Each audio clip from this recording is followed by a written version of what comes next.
Yes, Mr. Hellier. My lord, my ladies, good morning. I appear for the appellant Greenspace UK Ltd. My learned friend, Ms Vickery, appears for the respondent, His Majesty's Revenue and Customs, HMRC, or the Revenue.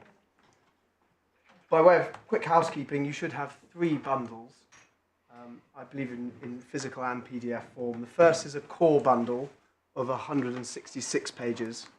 Yes. The second is a supplementary bundle of 66 pages containing the witness statement of Mr. Brennan Jacob in the First Tier Tribunal and skeleton arguments below.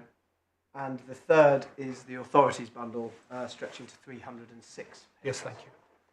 Can I just check for terms of referencing, will you be using the PDF or the paper bundles? In short, would you rather page numbers or tab numbers or both?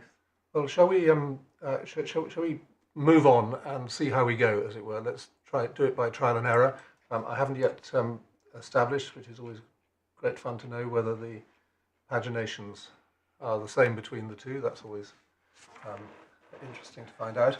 I'm on hard copy, so yes, and my lady's on a mixture of both, I think, and I'm all in the cloud. So, but we anyhow, offer you a mixed diet. To be honest. everything you can help us with, please. Grateful. anyhow, so to whoever prepared the bundles, whatever we may find, thank you very much for making sure that they're all in order. And because they're not very extensive, this is not going to cause a problem. So you go ahead, and we'll see where we get to, and we'll come to a way of working. Thank you. Grateful, my lord. And might I also check, just in terms of pre-reading, whether you've had the chance to... We all have. Thank you very much. I'm grateful. My lord, my ladies, without wanting to go too far into my personal life, I recently moved into a new flat. Concerned over the costs of fuel and heating, concerned over my carbon footprint, I sought a quote for insulation for my roof. From the same man, I received 2 quotes in respect of the same insulation. Under quote 1, the more expensive of the 2, he proposed sticking insulation on the top of my tiles. Under quote 2, the cheaper of the 2, he proposed sticking that same insulation underneath my tiles. On questioning the difference, he explained to me that that was the effect of the decision of the First Tier Tribunal in Greenspace and HMRC, as upheld by the Upper Tribunal, and he explained that because the insulation in quote 1 took the form of a roof covering, which is to say part of it was exposed to the elements, it was therefore the supply of a roof, no matter the extent of the supply, or its substance, or the fact that it was the same insulation going above and below in the 2 quotes. Having received those quotes, and slightly baffled, I cycled into Chambers. In so doing, I hit a pothole and broke both wheels of my bike. I took the bike to a bike shop and asked the mechanic for new wheels and for her to install them. On receiving the invoice, I noted that I had in fact been charged for a new bike, not simply 2 wheels and their installation. I called the mechanic, and she again explained that this was the effect of Greenspace and HMRC in the First Tier Tribunal, as upheld in the Upper Tribunal. I had been supplied with a new bike, not wheels. She explained that in installing the new wheels, she had taken off the old broken ones, and at that point I simply had a frame, not a bike, and as such there had been no bike to which she could have applied the wheels. As such, I had gone from no bike to a bike, and therefore she had supplied me with a new bike. My learned friend will no doubt take issue with some of these stories, and they are far from the totality of my case, but I hope they illustrate 2 of the key errors in the decision of the First Tier Tribunal as upheld by the Upper Tribunal. The equation of form of a roof covering with roof, the misreading of the statute as 2 rather than 4 a roof, and the illogicality of the midpoint analysis.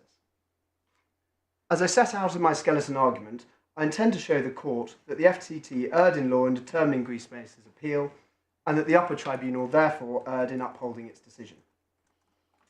To that effect, I intend to address you on the following order. 1, to set out the proper application of the legislation to the facts. In so doing, I'll first go through the facts, then take you to the legislation, making comments on that, and then submissions on the proper interpretation and application of it. 2, to set out the errors of law in the first tier tribunal's decision and so in the upper tribunal's decision, and finally to give some concluding remarks. Before that, and by way of summary, my case is as follows. Could I just check with you and Miss Vickery what the timetable is for submissions? What have you got in mind? Yes, I believe we broadly agreed that I would have the morning and then Ms Vickery the afternoon with half an hour for my... Right, well, shall we say the morning if required? Morning if required, yes. Yes. Yes. All right, so you've given us the programme, and where do we go first? Just a quick summary of my case, my Lord. Summary, yes. Which is that in the period in which we are concerned, Parliament applied a reduced rate of VAT on the supply of installation of energy-saving materials in residential accommodation, and on the supply of those materials so installed. In so doing, it applied a test of whether what was supplied was insulation for, amongst other things, a roof. And in applying that test, I say the following 5 considerations must be borne in mind. Right, just slow the pace a little, just slightly. Okay, energy saving insulation 4, and 5 points are you going to tell us? Yes. Grateful, my Lord. Point 1, the test requires an evaluation of the extent of the supply. There is a distinction, a sliding scale between the supply of insulation for a roof and the supply of a roof.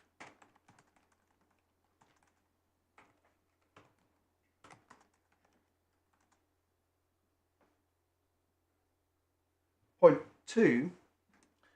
Sorry, just I don't want to stop you because I know you'll develop this, but you say that the words for and of are on a sliding scale. That's the submission, isn't it? I mean, one might say that they're 2 different concepts grammatically, but your submission is that you're going to show us that in fact it's a sliding scale. Yes, my Lord. It's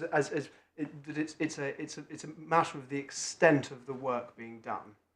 That either you are simply applying insulation for a roof or something greater, and that whilst they are 2 different descriptions, there's a sliding scale of the amount of alterations that are undertaken. Thank you. Or work undertaken. 2, the substance of the supply must be considered. And that is to say that it is not an answer to rely on what the first tier tribunal described as form, i.e. That the form of the supply contains some part of roof covering or something open to the elements. One actually has to look at the substance of what has been supplied. 3,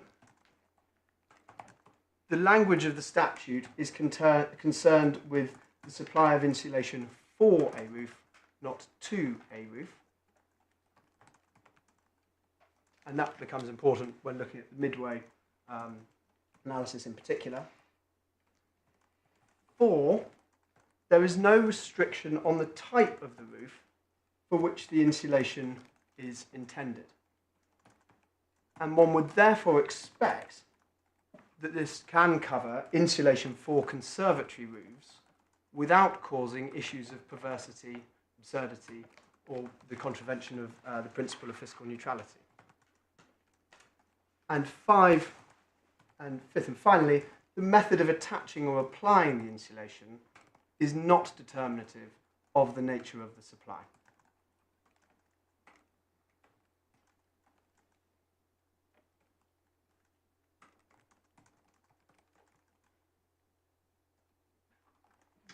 Just going back to your 4th point, can that be summarised in this way, that it doesn't matter that we're here concerned with a conservatory roof? Is that what you're saying that under that, or not quite, my Lord? What I'm saying is that if this relief, which I said is intended to be able to cover insulation for conservatory roofs, then the way in which you interpret and apply the statute has to be capable of applying for insulation for conservatory roofs without creating these oddities. But I just was digging into what you meant by no restriction on the type of roof. Do you mean the form of the roof, or do you mean it doesn't matter that it's, for example, on a conservatory, or it might be on a kitchen extension or something of that sort? What I'm just trying to get what you mean by for.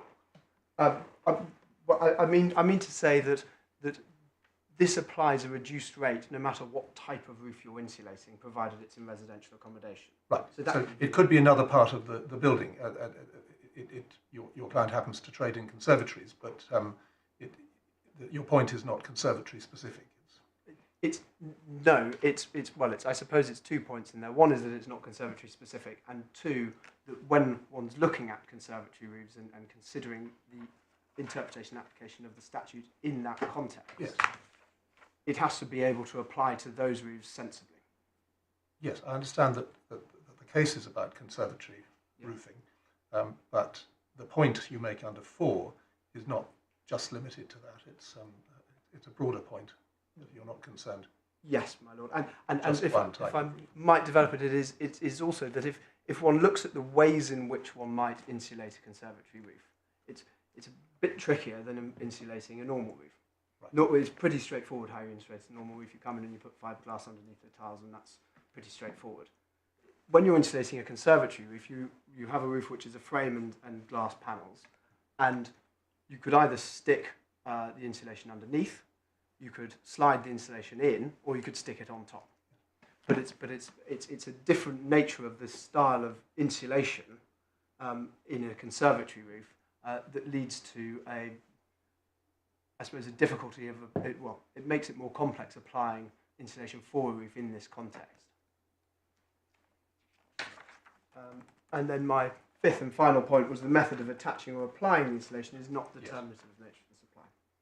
That I say is the correct approach, and I say the first tier tribunal and upper tribunal erred in failing to follow it, and I will be asking this court to remake the decision on the basis of that analysis. I say the court is entitled to remake the decision because there are 4 errors of law that were committed by the upper tribunal and first tier tribunal. Ground 1 is, in short, that they erred in failing to take the proper approach to the interpretation of the statute, as I summarised. That's something of a coverall ground. Ground 2.1 was that the first tier tribunal failed to recognise the importance of an analysis of the extent of the supply, and so erred, and the upper tribunal erred in failing to correct that error. Ground 2.2. Can we call them 1, 2, 3, and 4 for our purposes? Yes, of course. Is that absolutely convenient? It's just how they're phrased in the Scandinavian. Ground 3 then.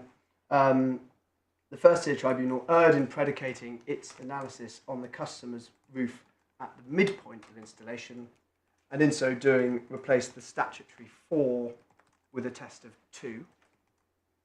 And the upper tribunal erred in failing to correct that error.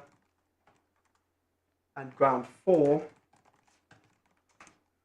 the first tier tribunal erred in predicating its decision on what it describes as the form of the supply, which is to say that the supply includes in part a roof covering and therefore is a roof. And on the basis of those errors, I say that this court is entitled to remake the decision below.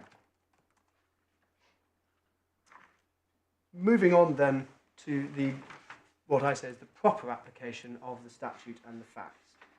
Right. So is this ground 1? This is essentially ground 1. This is what I say is the correct approach.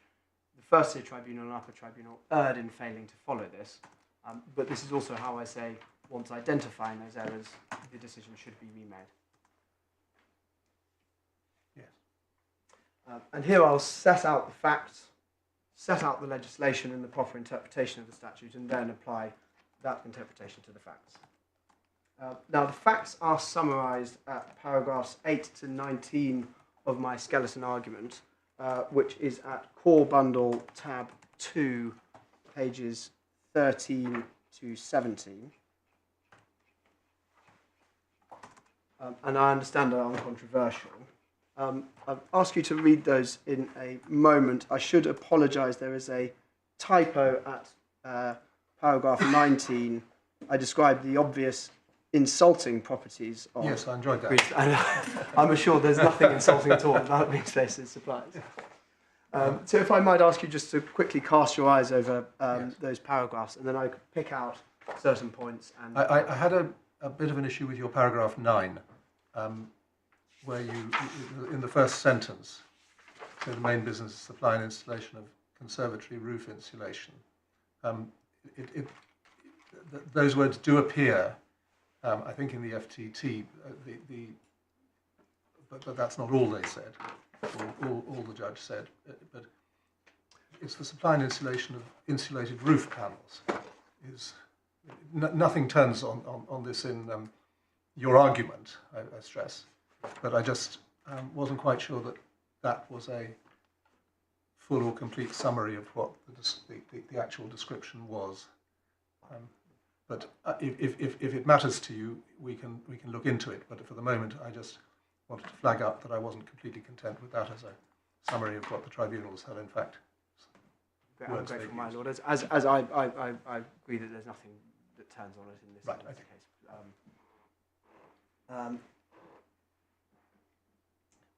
So in relation to those paragraphs, I would just like to emphasise paragraph 11,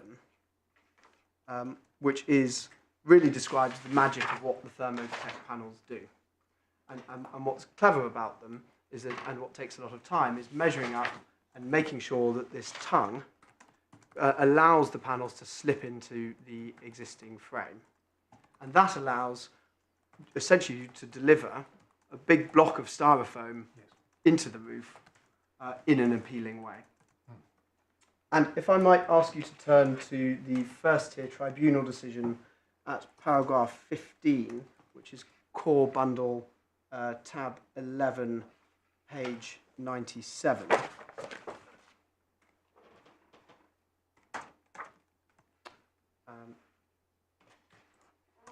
And the only point on this is that this gives a fuller explanation of the installation process, of actually what the supply is. But my skeleton somewhat cuts it short. It actually fails to recognise the importance of the measuring up of all the work that goes into that, which is an important and essential part of the supply and part of the installation. Then on the facts, if I might ask you to turn to the supplementary bundle, and to the witness statement of Mr. Brennan Jacob, and down, which is behind tab 1, and take you to page 6, paragraph 16. And this just records survey data that Greenspace had in relation to why people are buying these panels from them, why people are after this supply. And Mr. Jacob there at the bottom says 92% of the reasons were from insulating properties. It may be that actually there were more, depending whether you look at sort of less noise as an insulating effect. And that is recorded, not in quite the same detail, in the first tier tribunal decision 31.4, which is core bundle tab 11, page 101. And then, my lord, my ladies, if I might just do an exercise of taking you through the appendices to Mr. Jacob's witness statement, just so you can see in detail what this product is. It's helpful to get an image of it. The first one is at page 10, and there's an annotated photograph of the panel, and you can see there that it is a big block of styrofoam insulation with the tongue that allows it to be slotted in and applied into a roof. There's a tiny bit of aluminium by the side, but really what this is a way of delivering a large amount of styrofoam insulation. Page 11 just shows a different angle on that. Page 12 is a helpful graphic representation of the effect of installing this insulation. And you can see on one side, it's an infrared photograph showing how little heat escapes compared to the glass panels that you'd ordinarily have in a conservatory roof. Yes. Appendix 3, there's been a lot made of this photo, and it's essentially just showing the frame of a roof and the parts of the roof that remain in place and are unaltered and are intentionally not disturbed during... Sorry, are you at page 13? I'm sorry, my lady, yes, page 13. Yes. Appendix Diagram. 3. Yep. Diagram of the roof as left, as unaltered by the installation of Greenspace's installation. Appendix 4, which is on page 14, just shows that some customers don't always insulate the whole of the roof. They leave some panels as glass. Page 15, I make no point on. It just shows some sales data. Page 16, again, make no point on. It's just some sort of form of advertising undertaken. Page 17, I think is helpful. It's Appendix 7. It's stills of a video, of a promotional video. The presenter there is Mr. Jacob's son, and it takes you through and shows those final stages of the installation of the Thermotec panels.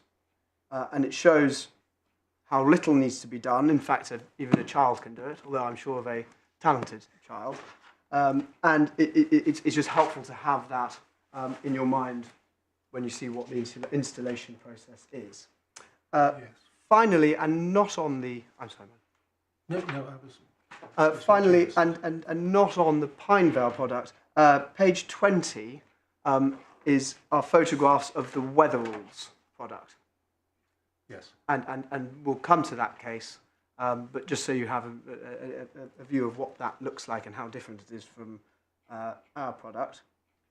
And then page 21, Appendix 9, this is photographs of the Pinevale product, or understood to be the Pinevale product. It's not the totality of the Pinevale product, as we'll come to see. That also has an aluminium frame and requires certain other alterations of the roof. But that's sort of essentially what that was. So in summary on the facts, we have a product that people are purchasing because of its insulating product, because of its insulating properties. And Sorry, is Appendix 10, page 22, is that comparing Pinevale with yours? My lady, yes,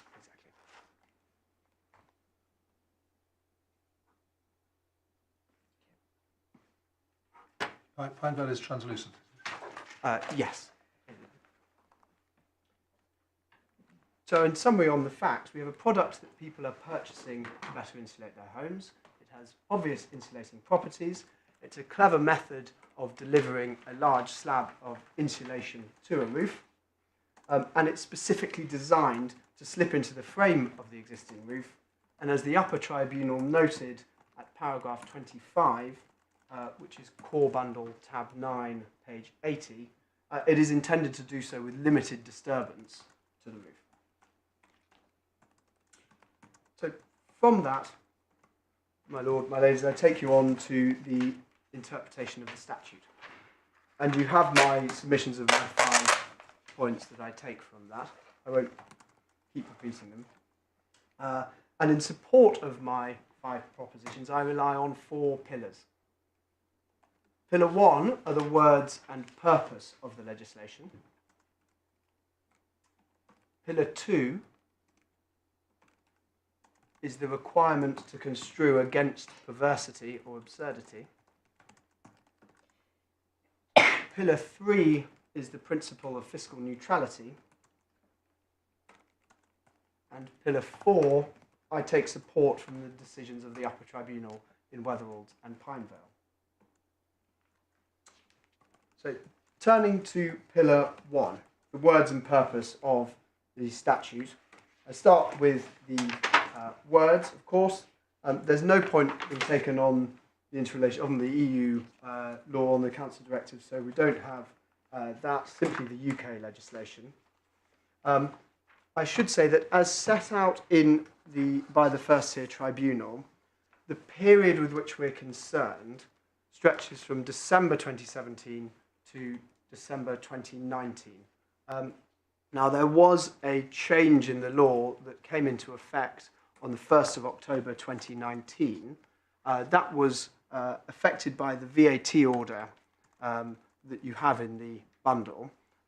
If I might just hand up the amended version of Schedule 7. Can you just give me those dates again? So, or can we just go over this to make sure we've got the right?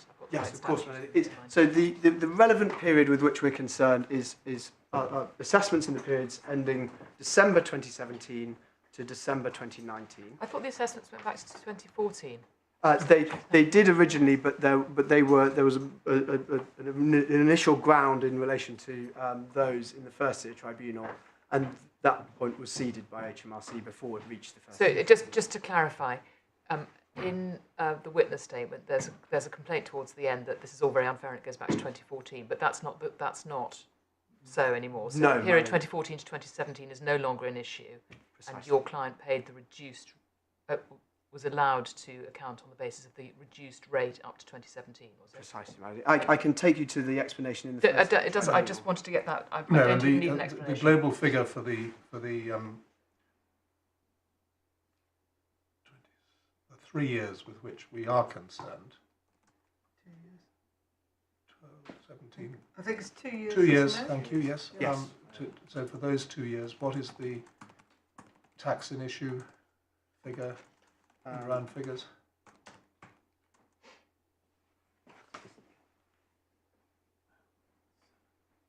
Around 1.7. 1.7 million. Okay.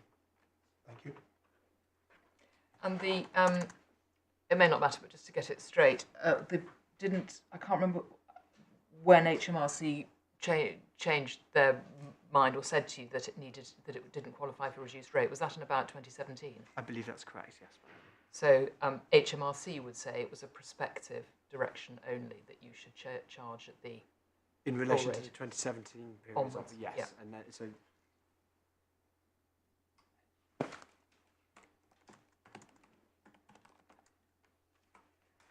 Yes, in short, they conceded for the period up to 2017 that they had agreed at that point that it was the reduced rate, and then from then on, that concession fell away, and then we're just into... Because they'd given you a clear direction by that point. I mean, in public law terms, there's the world of difference. Yes. So they had given you a clear direction that this was to be the situation for the future.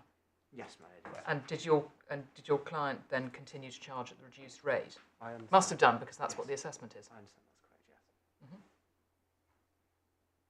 Right. So now things changed in October 2019. Yes, my lord. Things change in October 2019. They don't change the arguments or the centre of the case that you have before you. All that happens in October 2019 are there some additional restrictions put on the reduced rate. Its scope is reduced. And it's reduced into essentially three circumstances. One, you can either just get the installation costs, not the materials. Two, if the customer is 60 or over, or on certain receipt of certain benefits, i.e. a qualifying person, the reduced rate can apply. And three, there is then a slightly strange restriction whereby if you can only get the labour costs where the materials do not exceed 60% of the cost of the supply of the installation and the materials. All right. Well, mercifully, we don't have to go into that. We don't have to go into that at all. It only affects a very small number of the supplies in issue, and it doesn't affect the determination that you have to consider, which is simply on the application of insulation for roofs. And that test That word remained. stayed, that passage stayed the same throughout. Precisely, did it? yes. Okay, thank you very much. So to take you through the legislation, first to the VAT Act 1994, Section 29A, which is page 3 of the Authorities Bundle, tab 1. And that simply says that VAT is charged at a reduced rate for supplies described in Schedule 7A. It also has at 29A 3 and 4 an explanation that or power for the Treasury to vary Schedule 7A by order, and that's why the 2019 order is able to change the schedule. Skipping through then to tab 6, tab 2, page 6, section 96, and this sets out the interpretive provisions for the VAT Act. And the only relevant point is on page 8, it's subsection 9, and that's that the words in the schedules, Schedule 7A, is to be interpreted in accordance with the notes of those schedules. No one's taking a point on that, but just so you have why those notes are relevant. So they have statutory force. Precisely my idea. Then through to the crunch of the legislation, which is behind tab 3, page 11. It's group 2 of Schedule 7A, and what we have are, if you have a supply of installing energy saving materials in residential accommodation, that is reduced rated, and the supplies of those energy saving materials by the person who installs them in the residential accommodation are also reduced rated. So you're under 2, are you? If you were under anything, you'd be under 2. We are under 1 and 2 because we supply the Okay. installation and we supply the materials. Yeah. But it all hinges on the description of the Thermotec. And then down to note 1 sets out the meaning of energy saving materials. And 1A, energy saving materials are described as insulation for walls, ceilings, roofs, etc. Well, can we just take a moment? Someone's interpreting what something in a list means. It's sometimes useful to have a look at the whole list in order to see whether it gives any flavour.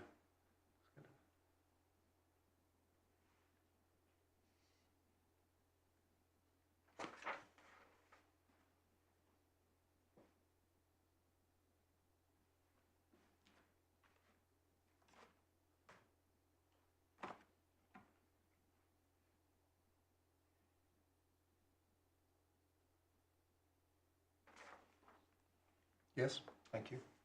And on One more question before we move on. Just going back to my, whether it's item 1 or 2 or both.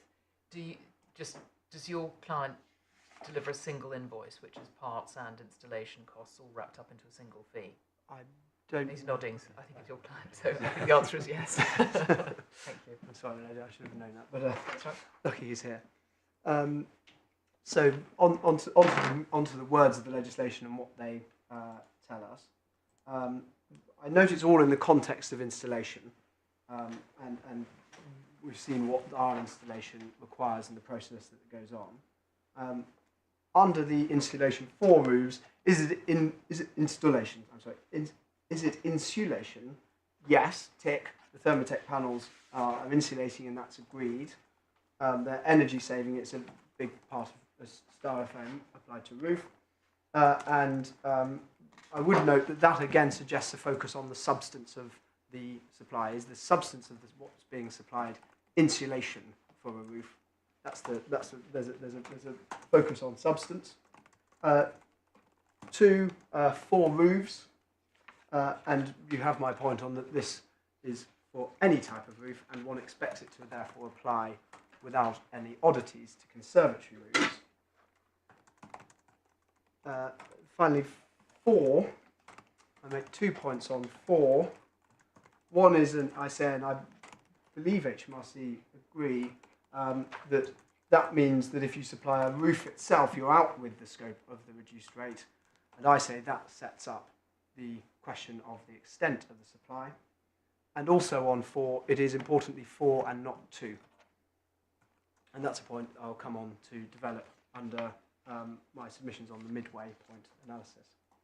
It's insulation for roofs. I mean, it's not insulation 2 roofs. to roofs, and it isn't insulation of roofs. Precisely, why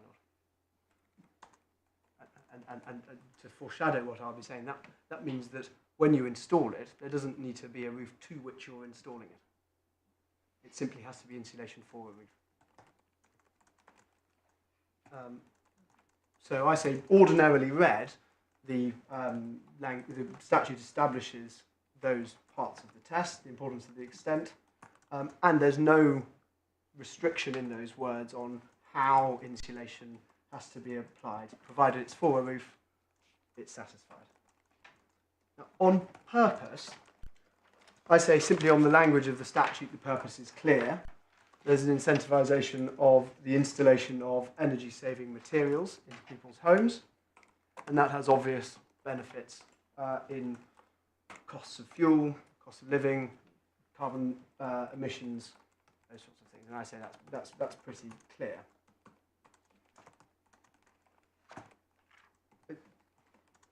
There is in the bundle an explanatory note in relation to the Finance Act 2000 that I say supports this. I don't intend to take you to it because I think actually the purpose is plain on the words of the legislation, but it is there if there is any doubt on the purpose.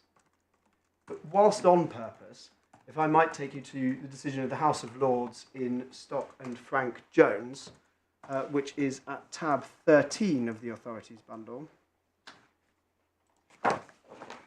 starting at page 130. Now, this is a case about the dismissal of certain workers who went on strike. Of those workers who'd been on strike, 2 had returned to work, but the others didn't, and it was that latter case that got fired. And the question was whether that was an unfair dismissal. I'm not making any point in relation to really the facts or the particular legislation which it concerns. There was just a helpful summary in the speech of Lord Simon on the proper application of the purposive interpretation of legislation. And that is found at page 135 of the authorities bundle. And if I might, on that page, just ask you to read from C, words and phrases of the English language have extraordinary range, down to the paragraph ending between G and H, which throw light on what the draftsman meant to say. Right, we'll read that, thank you.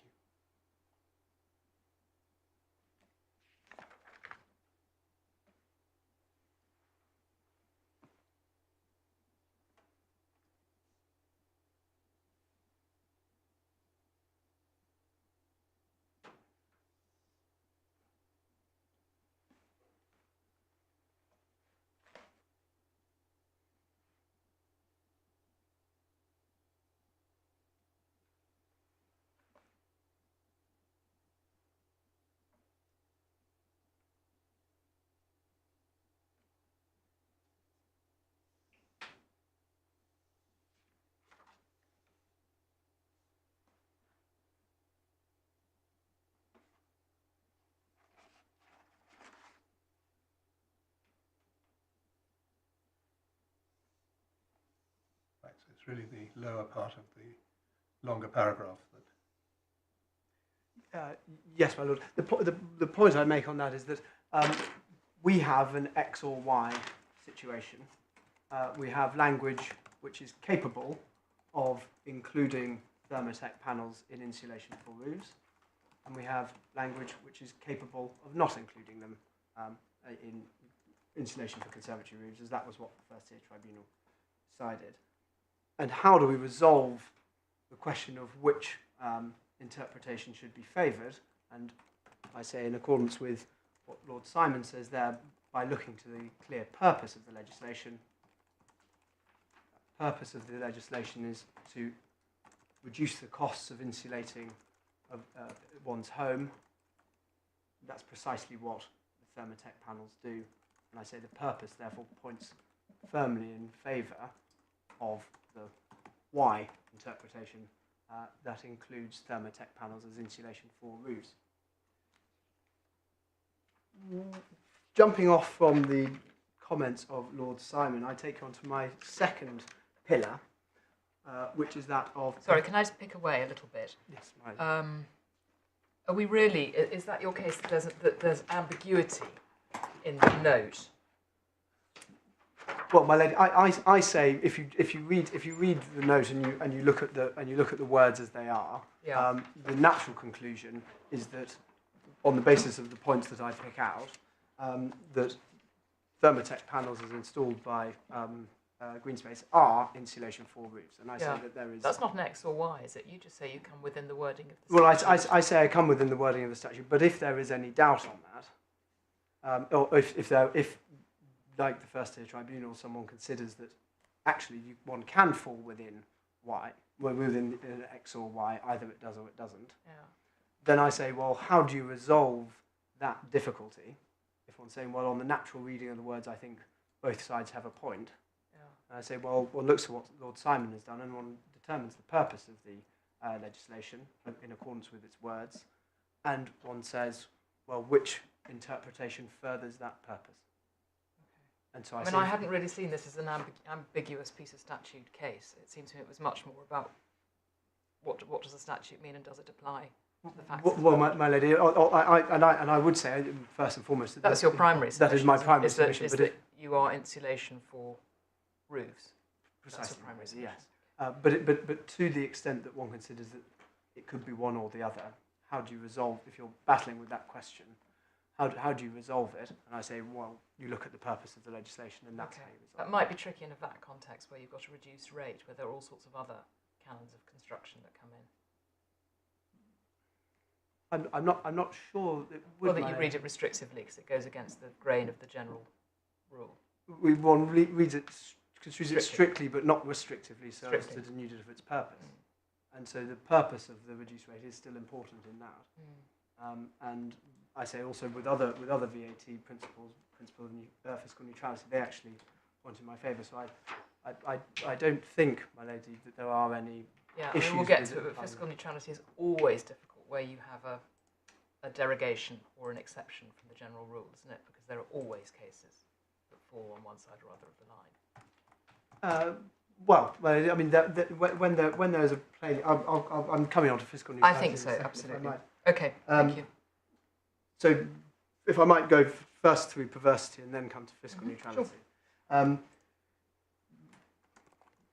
I think it's well accepted that there is a presumption that Parliament would not make legislation that gives rise to perverse or absurd results. I have in the authorities Benyon. I'm afraid I highlighted the wrong part in the authorities bundle, and I apologise for that. It should have been the part highlighted under 12.1 at page 280 of Benyon, which is authorities 24, page 280. And that's just that the presumption against absurdity is well established and frequently referred to. And quoting Lord Hodge, it says, "It is without question a legitimate method of purposive statutory construction that one should seek to avoid absurd or unlikely results." The point there just being that it is a principle of interpretation of the statute. Now, at 87 of its decision, the first-tier tribunal acknowledged that its conclusions resulted in a perverse outcome. And that is at Core Bundle, tab 11, page 110. And if I might just ask you to read paragraphs 87 to 89.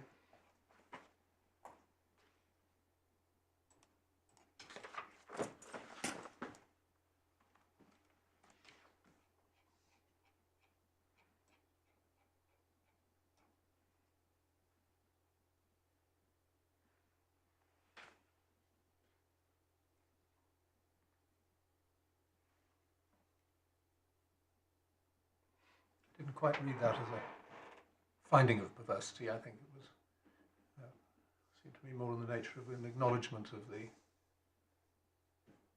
argument on perversity, and to say that if there's any perversity, the answer is, when it's used the word any perversity and seeming perverse. Lord Simon is with us, and this is the flexibility of language, but I didn't quite read the first-tier tribunal as saying this is a perverse outcome. Well, my lord, I would in first instance suggest that it is, because it says, I agree that it may seem perverse that if Greenspace supply had amounting to sticking styrofoam insulation box. Well, it says what it says. And in a sense, it doesn't matter whether or not the first-tier tribunal is recognising it as perverse, because it is perverse. No, I'm just saying that you say the first-tier tribunal said it was perverse. I'm saying what the first-tier tribunal said. That's all. My lord, I'm grateful. All I'd say is that whether or not the first-tier tribunal say it, agree with me, yeah. I'd say it is correct that their finding is perverse, and it's perverse because were you to stick the Greenspace Thermotec panels underneath the roof on the first tier tribunal's approach, that would count as insulation for roofs. If you slide it in or stick it on the top, it wouldn't. And I say that there is a perversity in the first tier tribunal's decision, whether or not the first tier tribunal recognises it. And that perversity is corrected by a proper interpretation of the statute that doesn't turn on simply how it's applied or attached, and it looks at the substance and extent of the supply rather than its form. So I say there is a perversity, recognised or otherwise, and that is remedied by the proper interpretation of the statute. Pillar 3 is fiscal neutrality. And I understand it to be common ground that fiscal neutrality requires supplies of similar goods or services which are accordingly in competition with each other not to be treated differently for VAT purposes.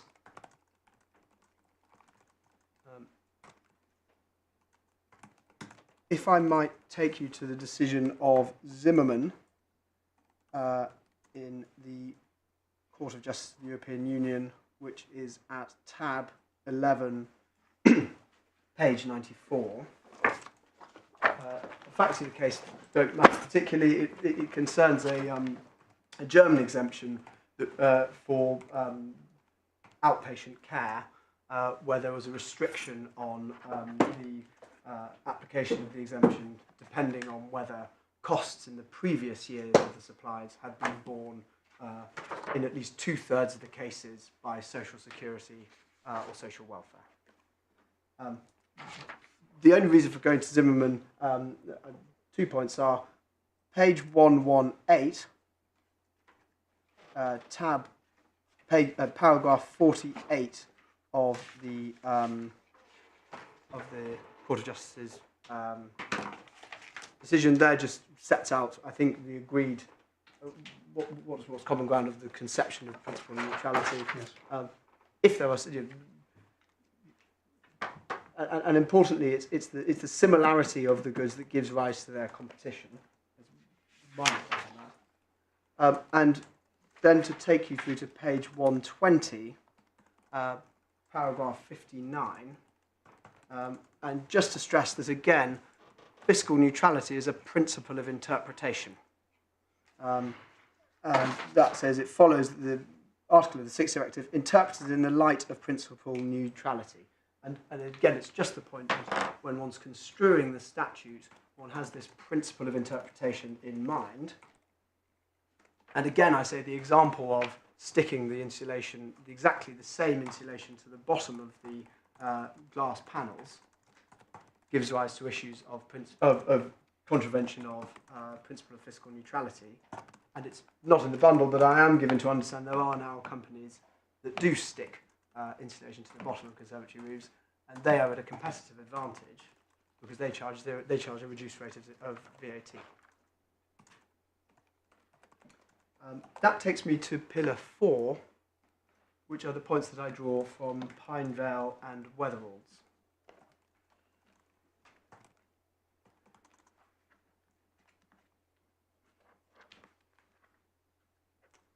If I might take you first to the first tier tribunal decision in Pinevale. This is in the authorities bundle at tab 16, page 163.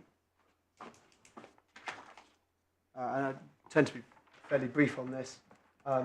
Simply to... Sorry, I missed the page. I'm sorry, it's tab 16, page 163. Got it, thank you very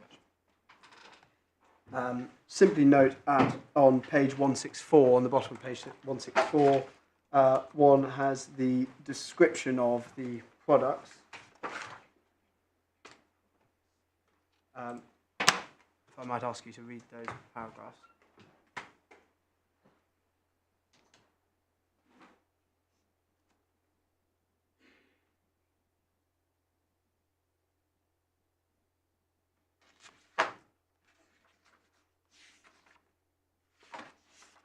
Remind me, is this the one that you showed us earlier?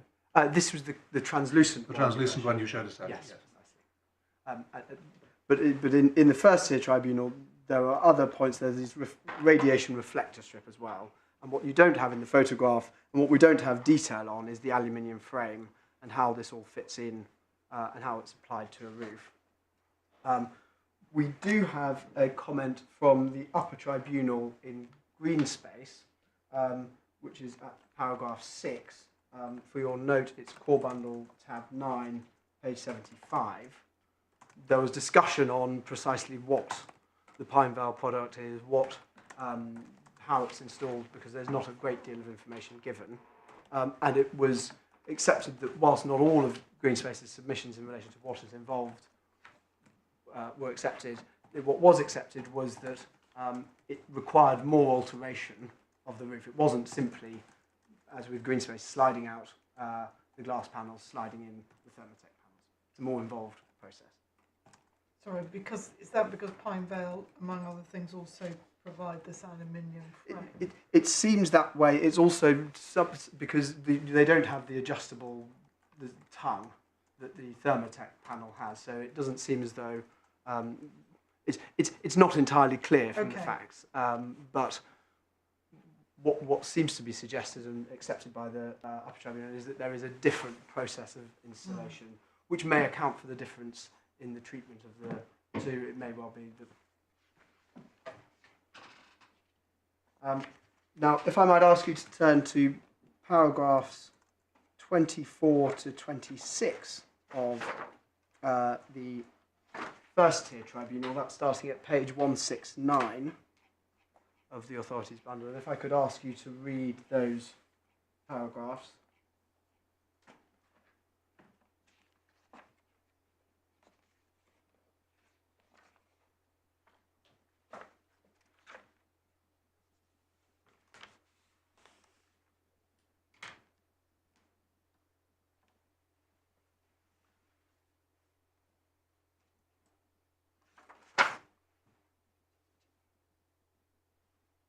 Right. So this is a decision which was overturned. Yes. In due course, but you like it. This is, you say, the right way. No, my lord. I say there is the error in Pine Vale in the first tier tribunal is to say that you can supply an insulated roof and that is insulation for a roof. So I don't say it's correct in that, and I say what the Upper Tribunal in Pine Vale does in correcting that is right, because it recognises this dichotomy, this sliding Yes, but you see, we're not bound by any of this. No. And so we're within the four walls of the appeal as presented to us. We're obliged to look at it overall. Just looking to see what the judge. My lord, perhaps I could take you to the Upper Tribunal where they comment on these paragraphs. Well, Do you want us just to finish I'm reading still this? absorbing the view of the FTT in that case.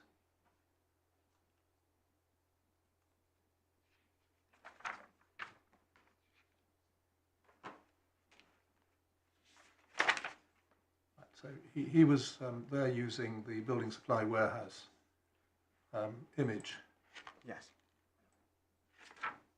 and saying that if it was insulation for roofs, you might expect to find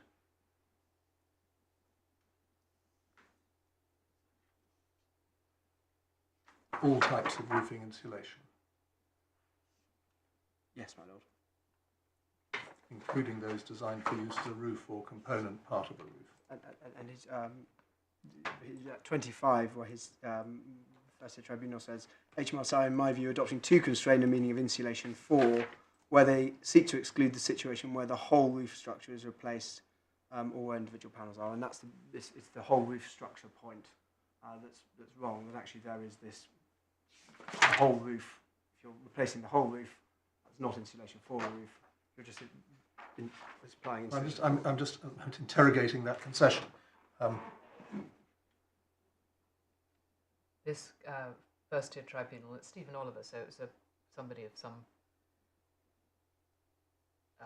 established wisdom. He took the view that even where individual panels, but where you have, so forget the whole roof business, because that's not really, doesn't really touch this case, does it? But he thought that where you had replacement of individual panels that had insulating properties, that was sufficient to get you into the note. And that was what was reversed, wasn't it, on appeal? if I might take you on to the Upper Tribunal point, but yes, my lady, I mean, if insofar as simply does installing panels mean installing a roof, we say no. Sorry, say that again. We say, does simply installing panels, roof panels, mean installing a roof? We say no. Okay. But we do say that installing an entirely new roof wouldn't be within the roof. Okay. I just really was picking apart at paragraph 25 of this, what was said, that HMRC were adopting too constrained a meaning of insulation for where they seek to exclude the situation where the whole roof structure is replaced. Just pause there. You agree with that? That's a ridiculous analysis of Note 1. Or where individual panels are. So that's much closer to this case, isn't it? Just in terms of the yes, fact pattern. Yeah.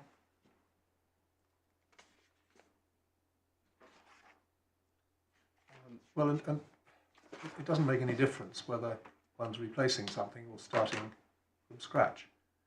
I mean, somebody's entitled to put up a conservatory with your panels in them from scratch. It's not.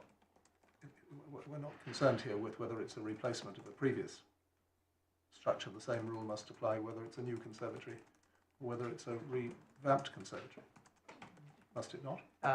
Yes, my lord, subject to the point that if you were supplying if the same person were just supplying the entire roof in your new conservatory example, if you were building a new conservatory and from person A, yes, and so there's no glass there to start with. Yes, and your client comes along and puts in the roof, as it were, puts in the panels, whatever one calls it. That's conceptually no different to a situation where you had glass first and you wanted to replace it with something more thermal. my lord, and that's the reason why it's 4 and not 2. Well, I want to come back, at least in my own mind, at some stage to see what the difference between 4 and 2 and of are in this context, because one needs to consider what the situation is for not just a conservatory but also for a house that's having its roof replaced, or a house that's a new build house that's having a thermally efficient roof put on it. Does one not? Yes, my lord. Situate your client's yes, position within that spectrum. And I'll come on to that if I may in relation to the midway point. I'm taking from this that you're anxious not to make any claims for the provision of an entire roof that happens to be thermally efficient. Yes, my lord. That's not your submission. You're in effect conceding that the production of a roof that has thermally efficient properties would not be within the reduced rate. Yes,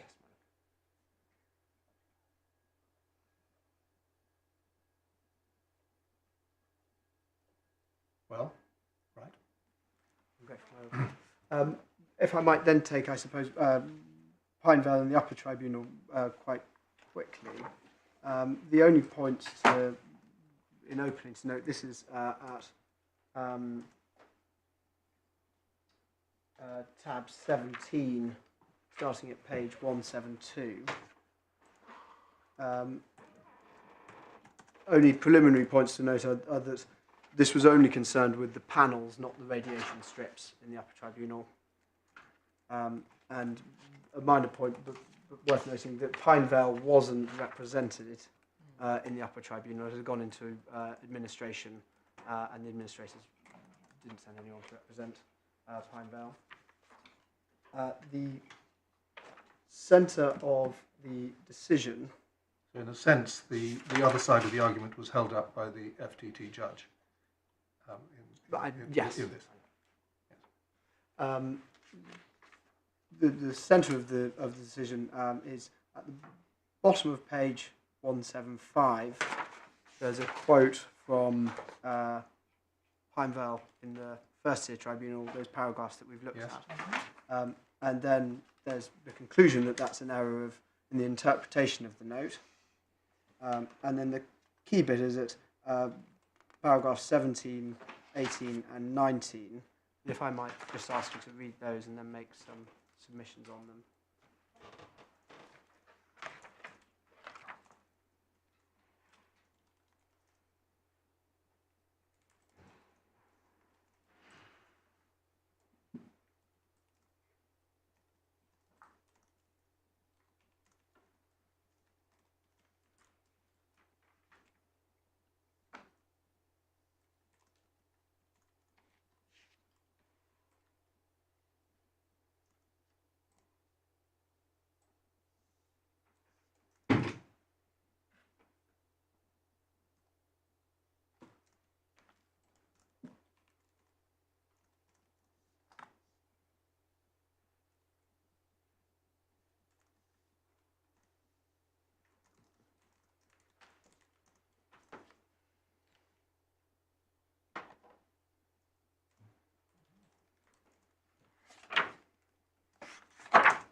Yes. There's essentially on this, I say what is right in Pinevale and what it properly recognises is the issue of extent within the statutory test, that's at paragraph 19. The error, in my judgment, was made by FTT to construe insulation for roofs as it extending to the roof itself, and when it has energy-saving properties. And this is the beginning of a recognition of the underlying questions of extent, which is picked up in Weatheralds. Where I say there was a slight problem in Pinevale and an error is in paragraph 17 and 19. There's the statement, it presupposes that there is a roof to which the insulating material is applied. I think that seems to be somewhat picked up and pulled into the first tier tribunal decision, but essentially what I take from Pinevale and the Upper Tribunal is a recognition of this question of extent from the test of the statute, with the caveat that the to, presupposing something to, isn't correct. There's then the decision of the first tier tribunal in Weatheralds, and this is behind tab 18, page 117. I've seen a photograph of what the Weatheralds product is like. For your note, the facts are set out at paragraphs 25 and 26, sort of core facts of what the supply is. 25 and 26 of Weatheralds in the first tier tribunal, which is page 181. And it's a far more extensive supply.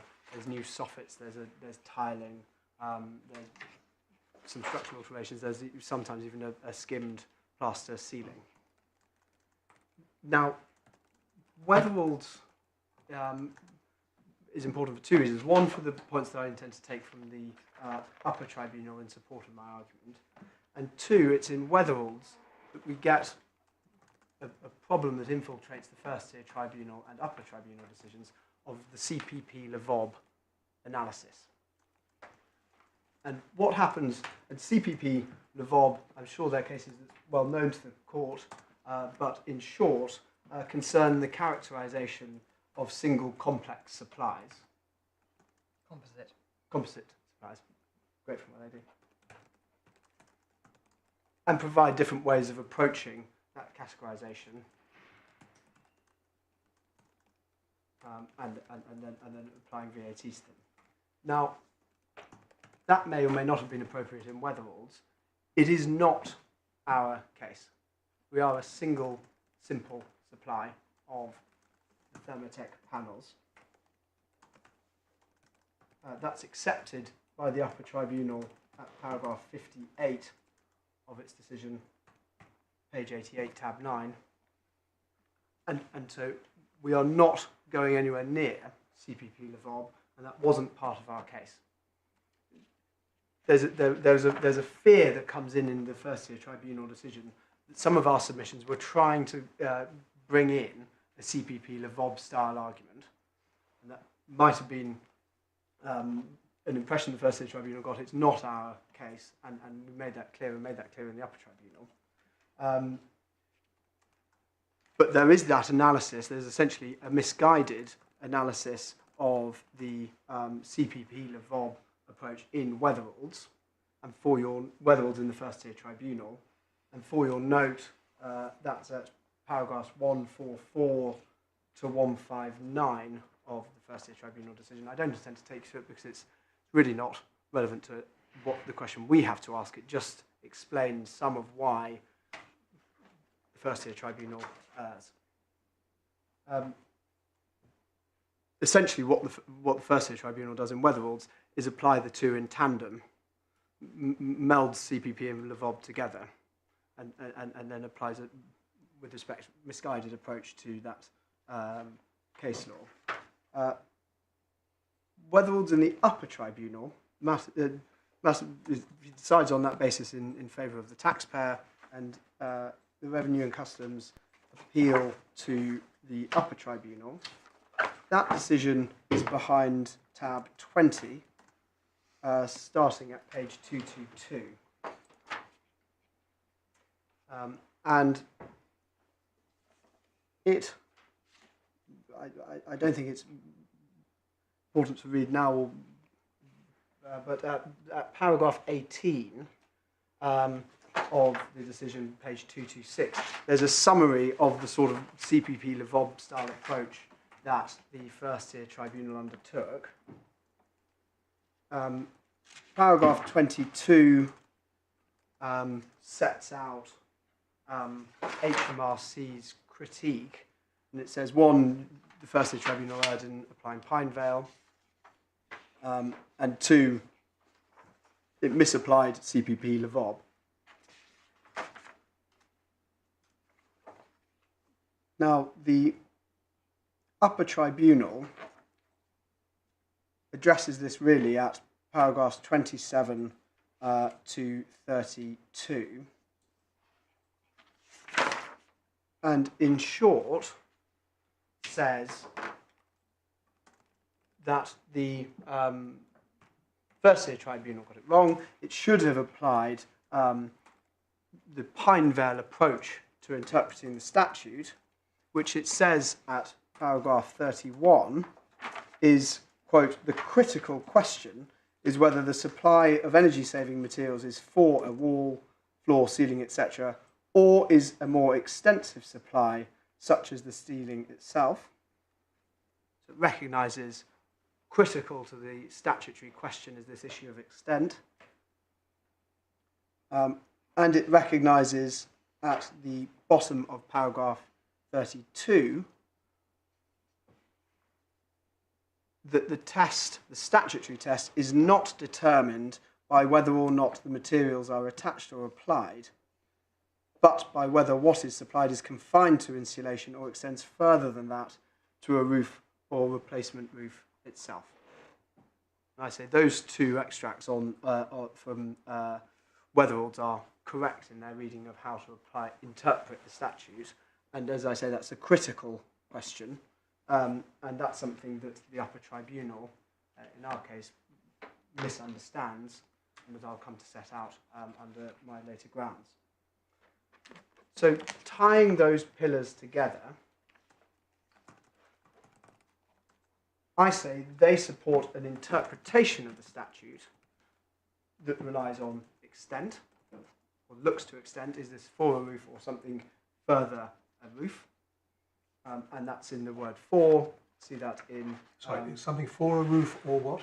Or a roof itself. Or something more. But I'm still just pausing in contemplating the words insulation for a roof. That insulation, materials that are providing insulation are materials that are providing resistance to heat flow.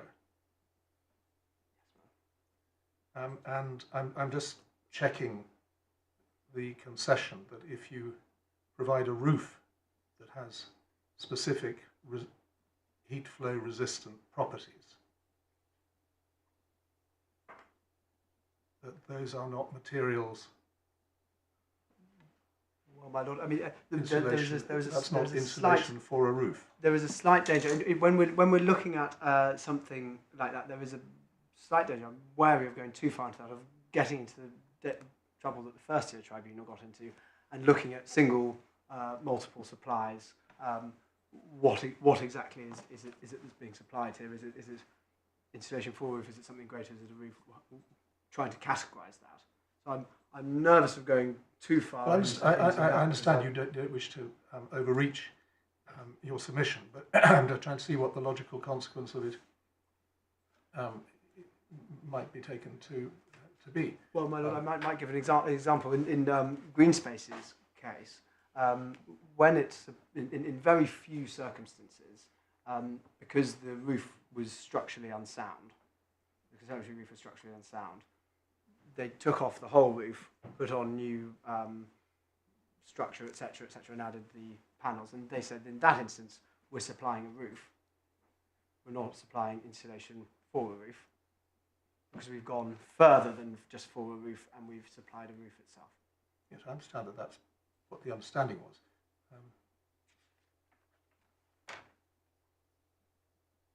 All right, keep going.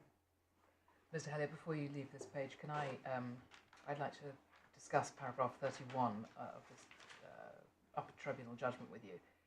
I think you take no issue with leave citation of Pinevale out of account for the moment, but the idea that interpreting the statutory language, the critical question is whether the supply of energy-saving materials is for a roof. You could put in there. So that is the critical question, isn't it? So in other words, the critical question is whether the statutory language is met. Yeah? Yes. Must be so. Yes, ma'am. And then it goes on to say, or is a more extensive supply such as the wall, floor, ceiling, etc. itself. And I know you're going to develop your submissions on more extensive, and we'll obviously listen carefully to those. But isn't the question whether you isn't the question this, in this case, what you're supplying, as I understand it, is a panel with insulating properties. You say it falls short of a roof. It's not a whole roof. It's just panels that slot in, as I understand it, that do protect against the elements. So they've got some characteristics of what a roof might do, but it's not a whole roof because the joists and the framework remains the same. So isn't the question for us whether what you're supplying falls within what is the critical question? In other words, what's within, whether it's an energy-saving material for a roof, or whether those panels are themselves something more extensive that falls outside.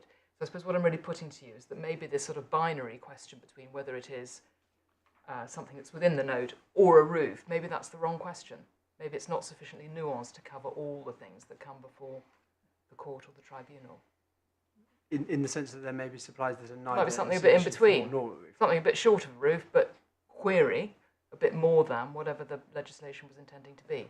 Well, my lady, the point I suppose I'm trying to make is that even if you're saying, well, actually it's not simply a binary one and there's some unrecognised supply. I don't want to invent new categories, but in other words, you don't have to do the either or. You just say, is this within the statute or not? And in determining that, one looks at the extent of the supply, because even if one has unknown category in between, one's still saying, well, is this insulation for a roof, or does it go something further? Does it extend further?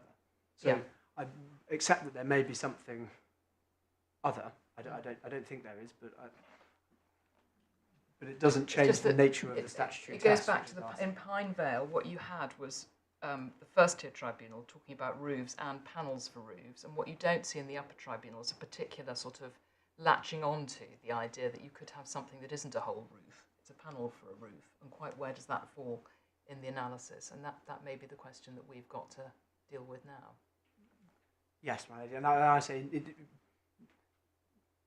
the panel for a roof is a pretty nondescript description of a supply, and what one has to look at is the substance of what this supply is, what is it doing, and what is the extent of it. And so it's not simply part of the problem that the First Tier Tribunal gets into. It says panel for roof, that's a covering of a roof, therefore it's a roof. and you can't just, I say, you can't just look at, is this a panel, is it not a panel? No, no. And so, But you can look at whether the critical question, which is whether it is a supply of energy-saving material for a roof, or whether it's insulation for a roof, because that's what the note says. Yes, my lady. But the question is, what are the principles within that? I mean, in a sense, all statutory interpretation could come down to the point of say, well, it's what the statute says, and you just apply that. But the job for lawyers and the job for the courts is to determine what are those words, what's the effect, and what's the way in which you apply that test. It's not a gloss; it's an understanding of the meaning of what those words are trying to do. There is a gloss in the sentence my lady has pointed out to. The gloss starts after the comma. My lord, I'd say it isn't a gloss. It's an explanation of the mechanics of the way in which that critical question is determined, and that's an important distinction, because that's fundamental to what one does when one interprets a statute. It's not putting a gloss on the statute. It's saying, how do I apply this test? Because otherwise, all statutory questions could just be answered by saying it's just what the words say. Yeah, I don't want to introduce unhelpful analogies, but I mean, one thing that does qualify for the lower rate are solar panels. Yes. Were they on the list that we looked at? Yes. I don't have to go back to it, but I believe that's correct. Yes. no, I don't know if anybody's tried it, but one can imagine a roof that consists solely of solar panels, which are solid and they keep the rain out. I mean, I'm just following my ladies. Yes. And thinking that that saying, is it within this or is it something else, may lead you into error, because if you were to imagine that your roof consisted solely of solar panels, then both you've got heat, energy preservation, and also something to keep the rain out.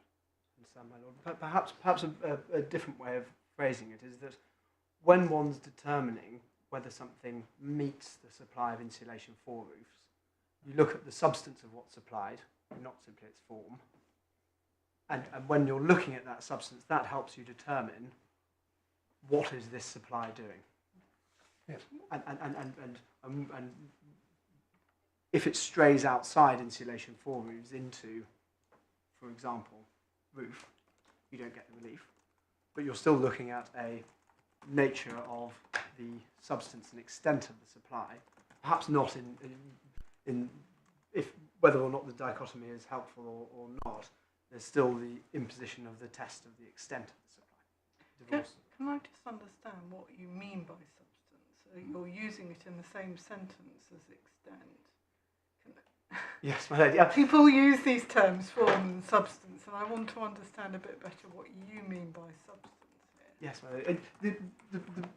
It's language that came up in the first tier. Well, I know. I want to understand what your case is. Yes, it's really it's substance in contradistinction purely to form. So I'm still not quite which getting me there. And so if I might explain form first, Yeah. and then I can. Yeah. And form is saying, is the form of this supply is part of this supply in the form or nature of a roof covering?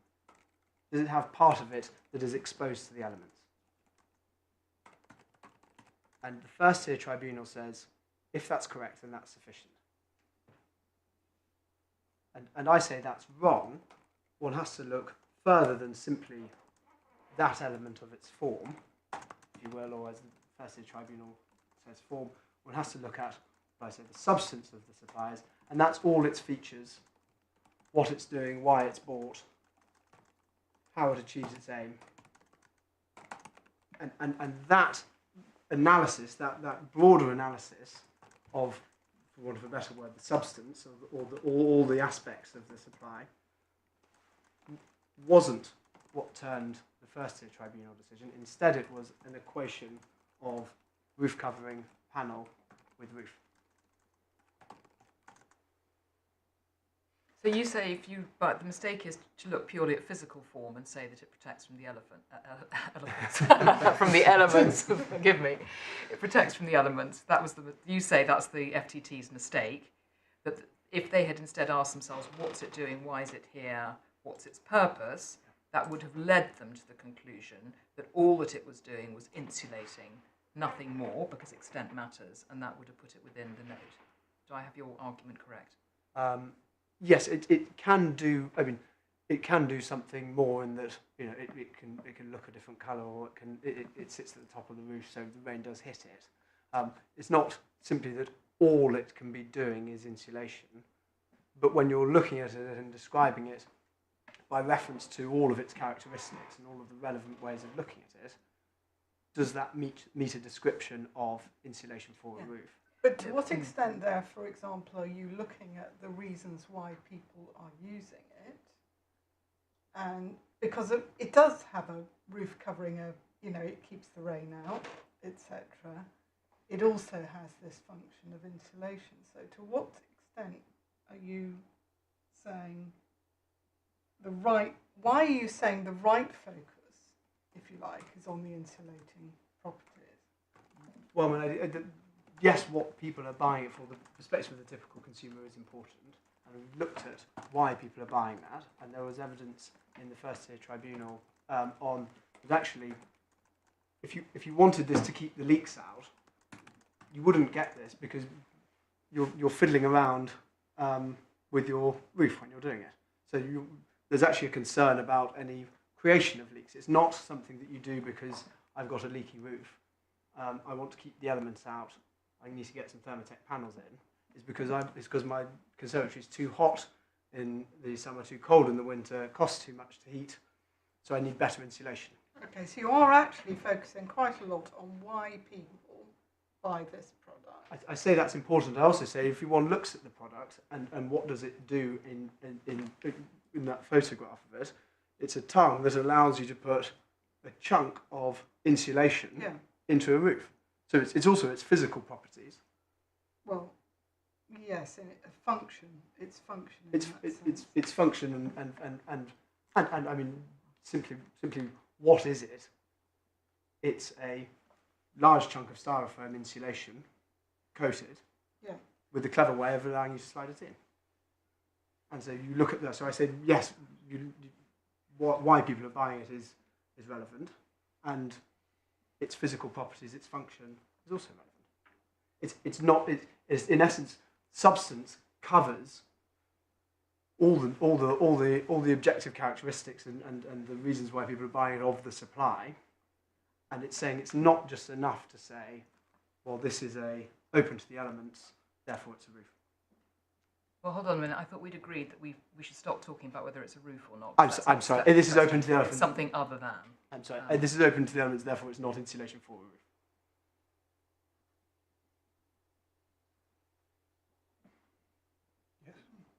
Mr. Henry, can I've noted two submissions that you made, and I fear they contradict, so I've probably got it wrong.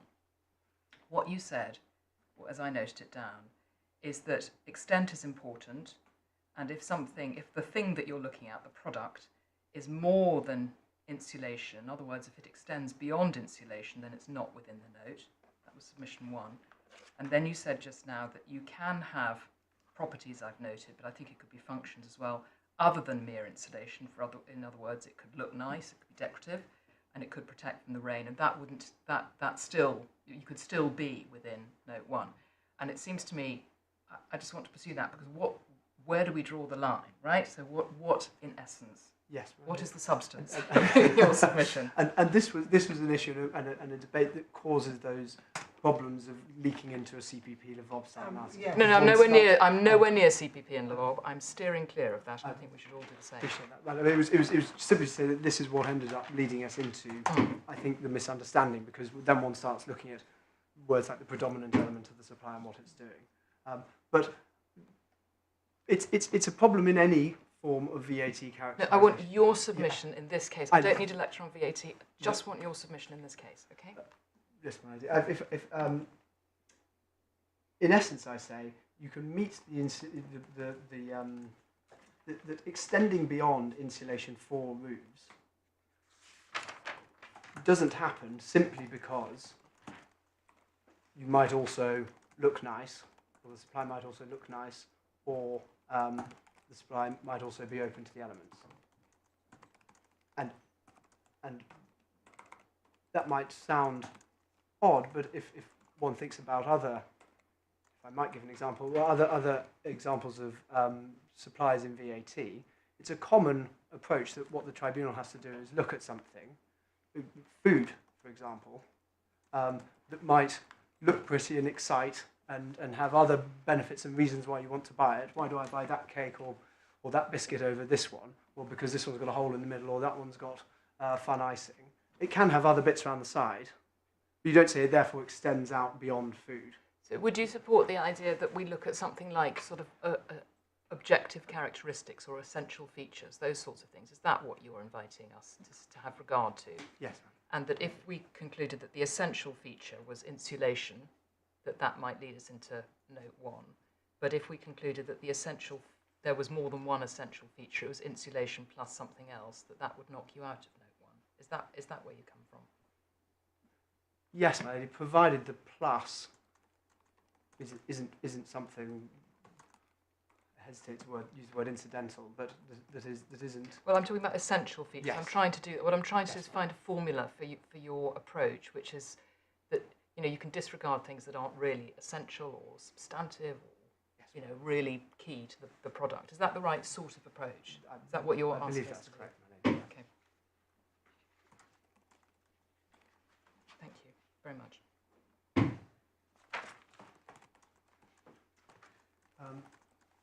So that concludes my pillars on which I rest my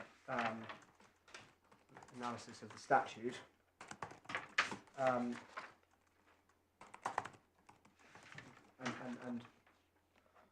without going back over the points which I take from the statute, there is, I say again, there is, as discussed in the point on extent and substance as understood, that it's for a roof, not to a roof. There's no restriction on the type of roof, and that the method of application or attachment doesn't matter. And I say that then when you apply that... And sorry, this is me being slow again. The to a roof. Why? Can you expand for me a bit more on why you say that distinction is so important? Yes, my lady. I'll come on to this under my ground on the midpoint. Right, but we'll deal with it there then. I'm grateful, lady. And so then again, engaging in the issue of exercise of applying legislation to the facts, I say the Thermotec panels are insulation for a roof. It's fundamentally a way of delivering a block of styrofoam into your roof. It's a clever way of doing it, but that's what it does. That's its essential feature, and that's why it's bought.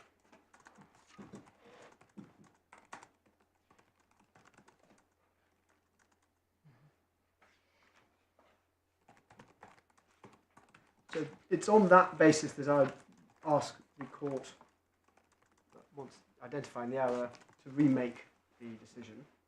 I'll now move on to the errors that I identified. Ground 1, I hope I can take pretty short.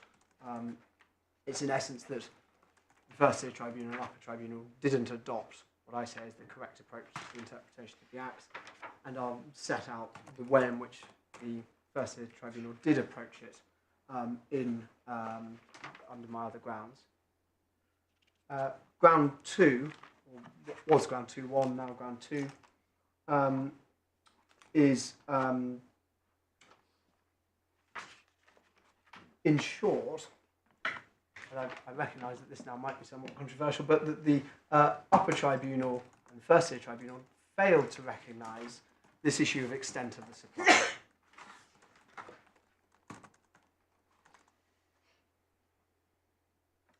And the Upper Tribunal addresses what was ground 1 at paragraphs 39 to 47 of its decision, which is at page 84 behind tab 9.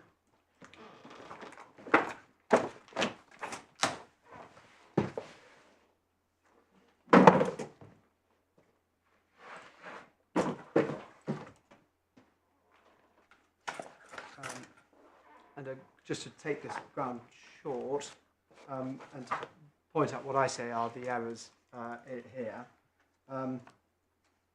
I say that there's a failure to adopt the correct approach to the statute because there's a failure to recognise this issue of extent. And I say that we see that in paragraphs 40 and 45. I say there's a misinterpretation of Weatheralds and Pinevale, and that's at paragraph 45 of the decision, and that's made by reference to paragraph 16. And at paragraph 16, essentially what the Upper Tribunal says is that the issue of extent is simply one of the many factual considerations one can take into account. And you have my submissions on that. I say in Weatheralds, they're actually saying that it is part of the critical question of the statute.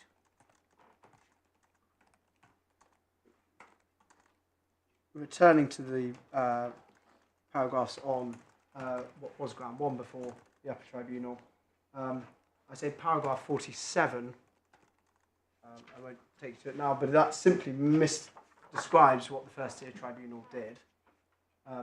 It says there that, in essence, the first tier tribunal had an overall consideration and simply asked, in light of all the facts, whether the suppliers meet the test of insulation for a roof. And I'll go on to show why that's wrong. And then finally, on the basis of its misunderstanding, I say, on the legislative test, it improperly distinguishes the decisions and the guidance in Colborne and Marchday.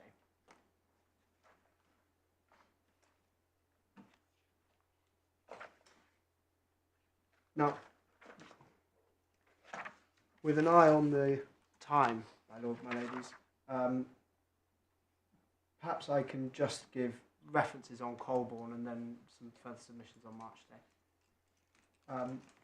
Colborne is found at tab 12, page 122, and it concerns a conversion of a field radio truck into a shooting brake. And I understand shooting brake is a sort of precursor of the estate car. And it all concerns the application of the purchase tax rules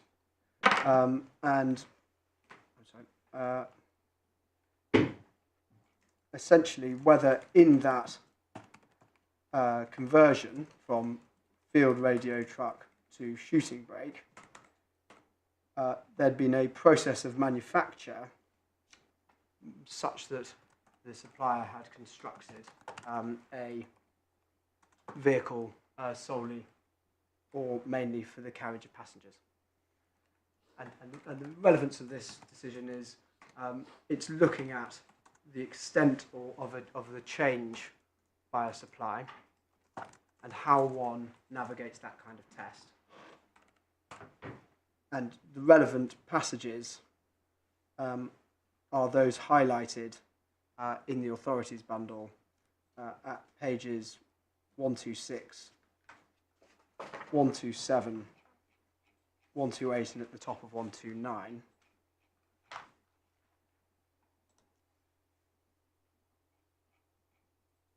And essentially it's asking whether the alteration was so fundamental as to produce a different article.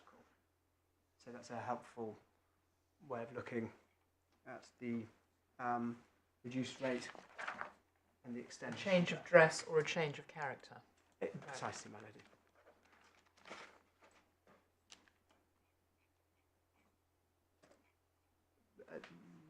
Moving on then to Marchday, which is at tab 15, page 152. And this was a case concerning the application of the zero rate of VAT for construction works. And it was a company that, in the site of an old building, demolished external walls, lifts, stairs, about 1/3 of the concrete frame of the old building, and then built something new in its place. And those facts are summarised at the top of the head note. The law is at the bottom of page 154, and it's essentially the obverse of what we're looking at with our statutory test, because it says you get the zero rate if you're constructing a building, but that doesn't include conversion, reconstruction, alteration or enlargement of any existing building or civil engineering work. And so again, it's that question of what's the extent of the change, the extent of the works. So you're using both of these cases to assist in a concept of extent. Precisely, Melody. And once one understands that that's a test imposed by the statute, then these cases become helpful guidance and important in that application. And the Upper Tribunal errs in rejecting those cases because it errs in its interpretation of the statute.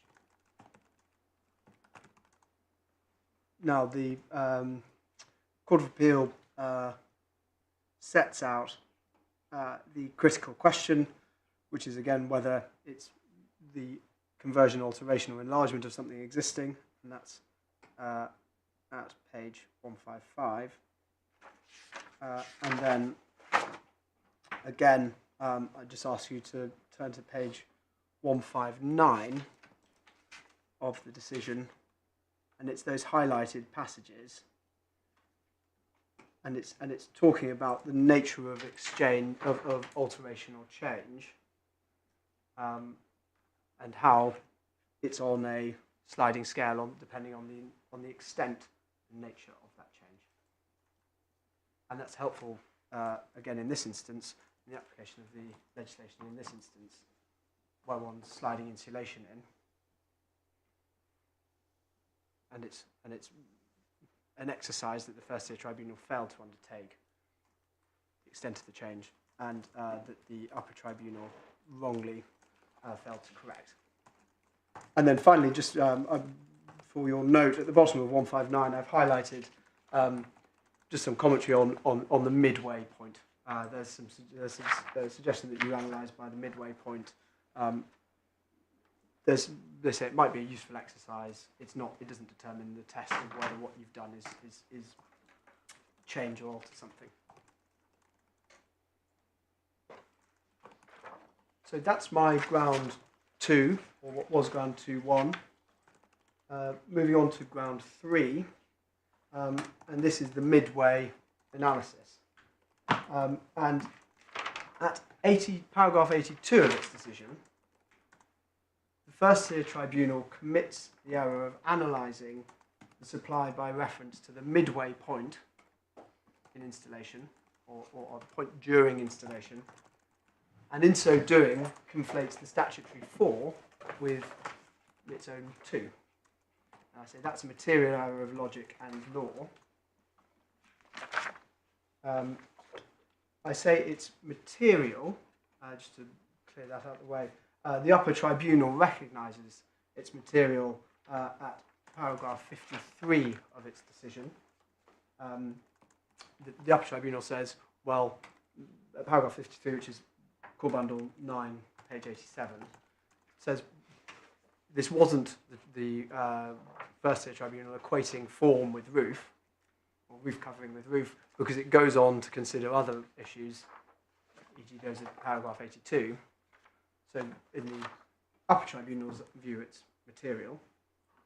And if I might just ask you to read paragraph 82, 1 of the First Tier Tribunal decision, which is at page 109.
So I say there we have at 82 the conclusion that the panels, the Thermotec panels, can't be anything other than the supply of a new roof, and therefore not insulation for a roof.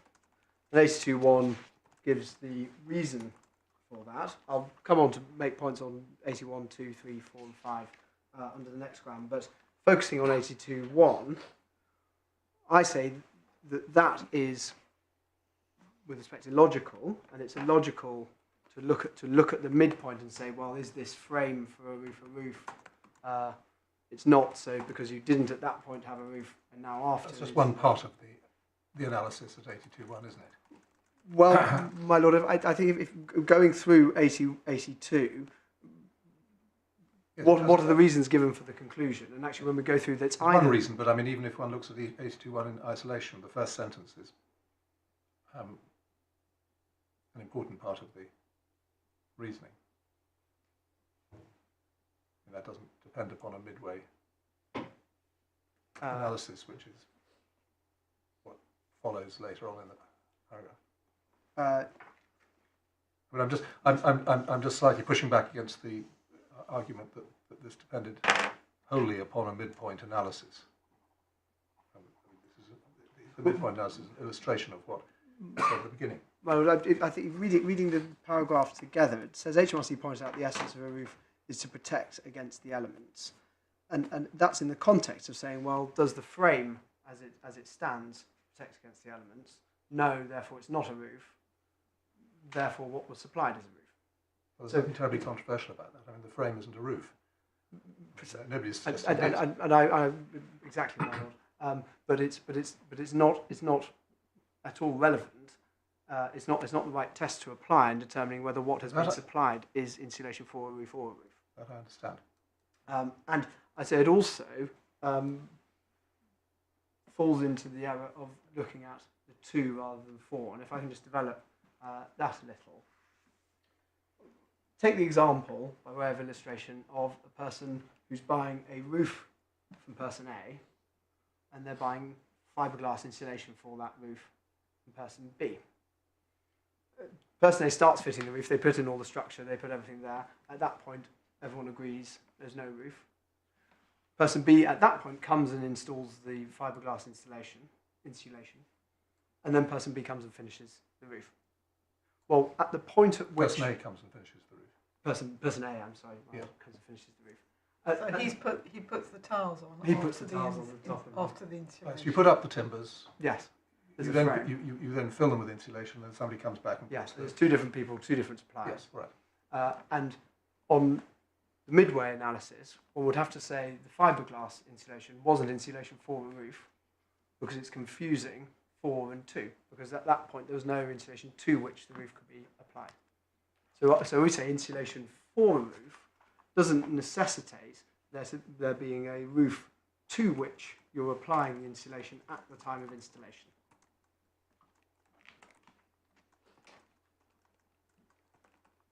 In a sort of a further away example, you can have flour for a cake before you've got the cake. Well, it takes you back to function, doesn't it? To an extent. Yes, and that's. Yes. But the points you've made don't necessarily mean that it's not perfectly possible for the FTT to do what it did for this case, which is think about that scenario of the midpoint. What you're showing that it's not, may well for very good reasons not be determinative, but does it go so far as to say you really can't even think about that? No, my lady, but what we have in 82.1 is the statement that the panels have to be a new roof rather than insulation for a roof, and then we have the reasoning behind that, and what one has in the reasoning behind that, and perhaps I can just go through this now. That when one looks at, well, maybe the reasoning behind it is just emphasising that the FTT's view that because because a roof has to protect against the elements, this is outside the scope of insulation for roofs. Well, the protect against the elements, I say, is the error of form over substance. Yes. And well, that's a different error, you say. Which is a different error. And what happens if in the Upper Tribunal decision is there's the first critique of what the First Tier Tribunal here has done is improperly not undertake a substance analysis, but has done what it calls a form analysis. And the Upper Tribunal says, no, that's not right. And we say, if that were it, that would be wrong, error of law, and it should be remade. The Upper Tribunal says, no, that's not right. There are other reasons given that are material to the decision made. And it points to 82. And 82.1, if we say the essence of the roof as applies essentially form, that takes that point no further. The rest of the paragraph is concerned with the midway point analysis, which I say is wrong for the reasons I've given. 82.2, it's weighing the evidence on the fact that construction is just slotting in as an analogy to an igloo. But that's not a reason why it's not insulation for a roof. That's just saying that doesn't show it to be that doesn't show it's not a roof. 82.3 is then a discussion about some planning permission comments. Again, it's not a reason why this is not insulation for a roof. It's simply a comment on the evidence. 82.4 is back to form. As I have already made clear, the problem with this approach is that it assumes that the categories stipulated in Schedule 7A are determined by substance rather than form. And it says essentially that it is the form of the roof panels making up a roof. So 82.4 is returning to form, so it's that error back in again. And then 82.5 is just saying I'm not, the patent doesn't determine this. So we either have equation of form with the answer, which for the reasons I said is wrong, or we say, well, actually it's relying on other reasons. Well, what other reasons is it relying on? It's relying on form again, and it's relying on this midway point 4.2 mistake. So in a sense, if 82 and 82.1 isn't material,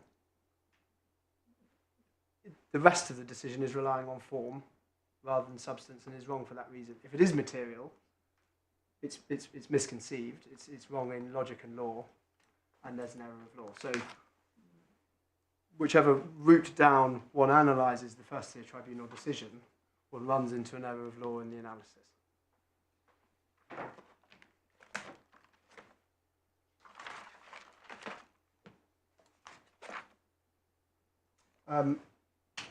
Finally, I should just make some comment whilst on this graph. I should just make some comment on the Upper Tribunals seeking to address this issue. And without going to the paragraphs, I can just make brief comments if you're content for me to do so. The Upper Tribunal addresses it at 48, paragraphs 48 to 50, which is Core Bundle, tab 9, pages 86 to 87. And I say that those paragraphs don't resolve the error of law within 82.1. 48 really just sets out what's happening. 49 really addresses the point solely on the basis of March Day and Colborne. You've got my submissions on those cases. The distinguishing of those is predicated on a misinterpretation of the statute. But it also doesn't address the fundamental illogicality of the midway point analysis. It dismisses it on the basis of March Day and Colborne, but doesn't address the illogicality. And that point on the illogicality was brought up. It's in the skeleton argument, Greenspace skeleton argument in the Upper Tribunal, paragraph 56.2, which is supplementary bundle, tab 3, page 60. And then finally, at paragraph 50, again, I don't think it's necessary to turn this up, but just so you have my comment on it. Essentially, what the Upper Tribunal does at paragraph 50 is fall into the same error as the Upper Tribunal, as the first tier tribunal, of equating 2 with 4, saying that there's something to which it has to be applied.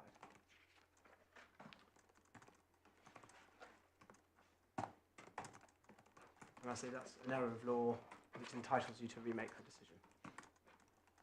Could I just check something factual? I raised the question previously about new conservatories.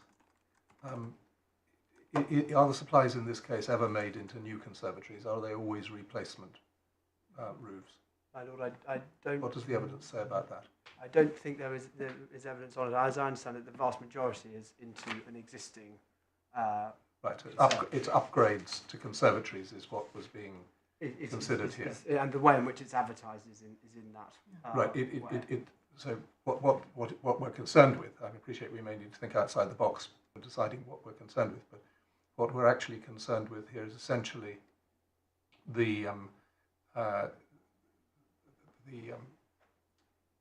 changes being made to existing structures. In this instance, yes. Yes. I'd say it applies. In my example of the fiberglass and the 2 different people supplying, it doesn't make too much difference. But yes, that's the majority of the facts in this. And yes, you've got in your skeleton argument the diagram you showed us earlier showing the roof structure. Yes. And I think we're being asked to think about it in that context. Yes, that Or replacing the panels in a structure that, yes. I mean, obviously they look different, but with those precisely, my lady. And you're replacing them with chunks of styrofoam yes, coated in aluminium. indeed. And you're replacing them because you want to insulate it. You've made that clear, yeah. So that takes me on to my final ground of appeal. And this ground is essentially that the Upper Tribunal was wrong to reject the critiques of the first tier tribunal that it equated form of any type of roof covering in the supply as a roof as a matter of law. So the first tier tribunal says, and also what I hope to show within this is the CPP LeVob confusion, and that leads into a rejection of substance. And the first tier tribunal is worried about falling into the CPP LeVob error and says, well, I'm not going into substance because we know from the Upper Tribunal that that's wrong.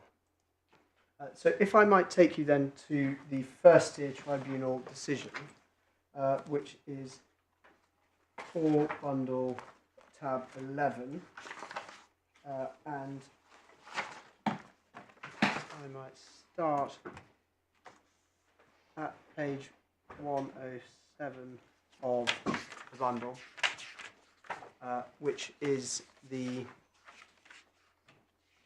tribunal's discussion and decision section. So this is the sort of the core reasoning of the first tier tribunal.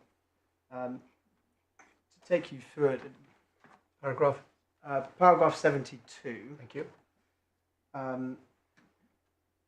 There's no real issue on this. This is just setting out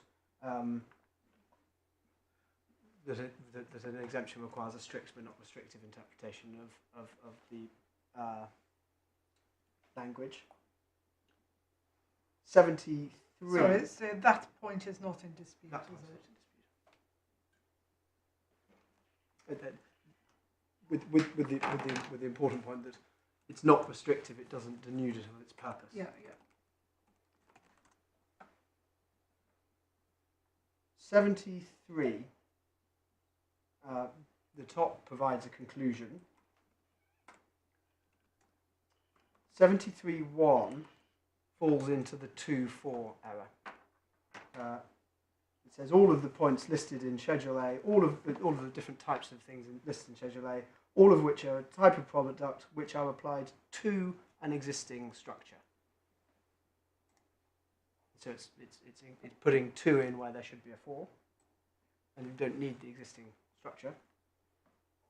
73.2 is in my submission fatal.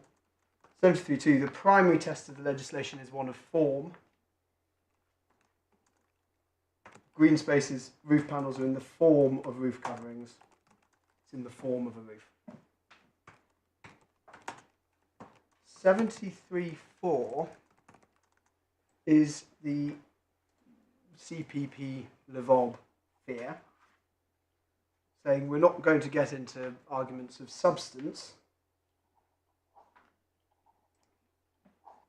because that's an approach that has been dealt with in Weatheralds and Pinevale, and as you see the quote there, what it's avoiding is this point on determining on a CPP Levob analysis. 74 is concluding, and it says those, and it's the final sentence, those words refers to insulation for roofs and by definition cannot apply to something which is itself part of a roof. And that seems to be a reversion to form again. If it has a part which is a roof covering, it can't be insulation for a roof. I'd say that's wrong if I stapled fiberglass to the inside of my insulation to the inside of my flat roof, you'd say, well, that's now part of my roof. I've added insulation for my roof. I now have an insulated roof. It's formed part of the roof. And so either it's wrong on that front or it's applying a form test, which I say is wrong.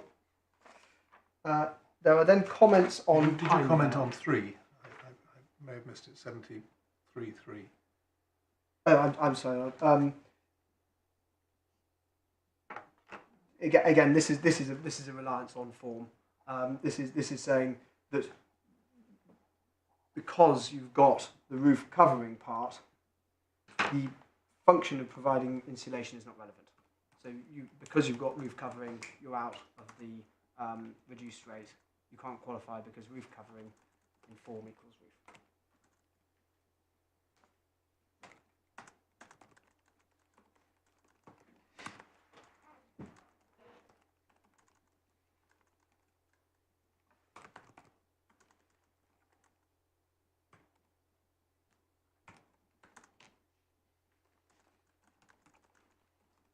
So I say 73, we have the conclusion, and it's either a mistaken rejection of CPP Levob, which wasn't the case, or it's reliance on form, or 2 rather than 4.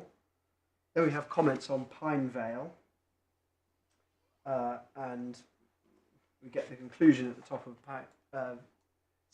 paragraph 75, and then 75.1 accepts that the Greenspace supplier was not the same in terms of material and function, but in form what has been supplied is the same thing, a form of a roof covering. So no matter what the substance of your supply, no matter the fact that this is large amounts of insulation, because it's in the form of roof covering, it's therefore roof, it's therefore outside the reduced rate. The substance argument, as you describe it and as you promote, is that the same as the argument, the same as the definition you accepted in dialogue with my lady? The essential feature being insulation. Is that another way of putting your substance argument? It perhaps is slightly broader in that it's considering all the factors that help you identify the essential feature. Yeah. So the substance label that you're using here could be also described as being the search for the essential feature. Is that what you're meaning by it? I think you went beyond, didn't you, with purpose, the reason people use it. Yes, it's a consideration of all of the substance point is that saying when you're analysing the supply, unlike what the first-tier tribunal has done, one doesn't sweep aside the materials, function, purpose, reason of buying, the essential character. You look at all of these points of fact that go to its substance, and then there is a separate point. Yes.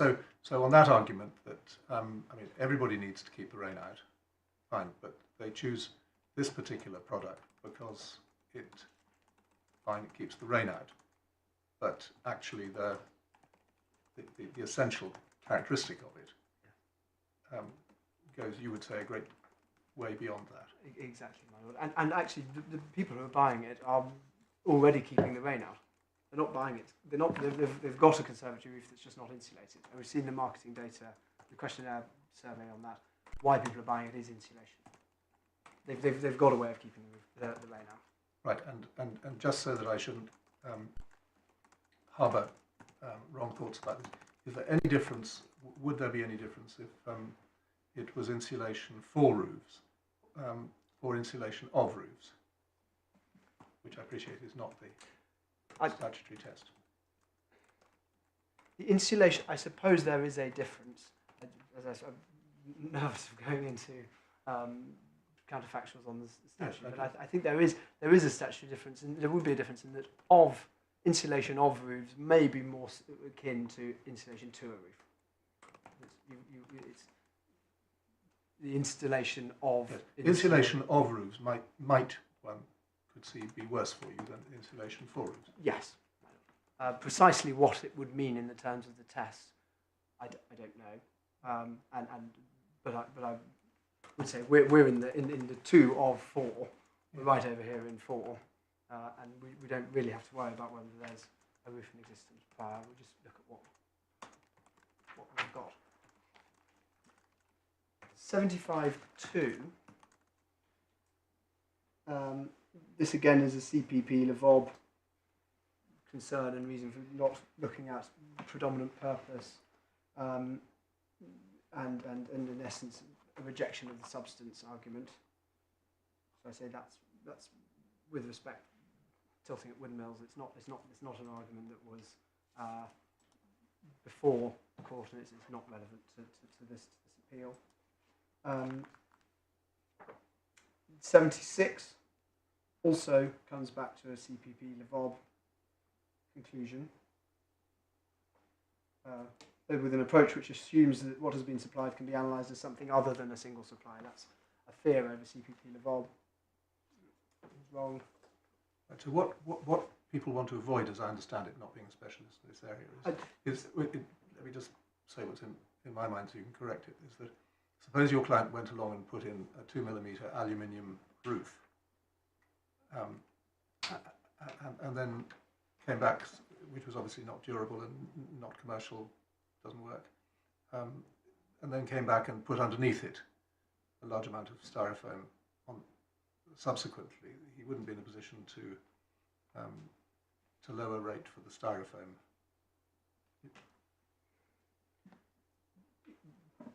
It would depend on the characterisation of those individual supplies, but what the CPP LeVob analysis is that when you as the consumer purchase something, and it's actually made up of a number of different different supplies, how do you characterise that? All those things together as a single supply, because you have to apply you're trying to apply a single rate of VAT to what the consumer considers, I put £10 over and I get something back. And so that's what happens in Weatheralds, because in Weatheralds you've got the first tier tribunal says, well, we've got lots of different elements of this supply. We've got new tiles, we've got the rain soffits, we've got various different parts. So how do we understand this? And it tries to undertake that CPP LeVob style analysis and says, I need to characterise all this into a single supply and then apply a reduced rate. And the upper tribunals say what they did in the first tier tribunal was wrong. And that's the fear in the first tier tribunal in this instance, that it thinks, I understand, thought that our submissions in relation to the predominance of the supply or the substance of the supply were trying to get it to undertake a CPP LeVob style analysis, where it says, okay, well, you've got this supply has got bits of it which protect from the rain and bits of it which are insulation, and I'm going to look at it as a multiple supply and then try and characterise it as a single one. And that was wrong, because we're not in that world of multiple different types of supplies that we need to characterise as one. We have one single supply, which is the Thermotec panel, and we just need to characterise that for the purposes of the reduced rate.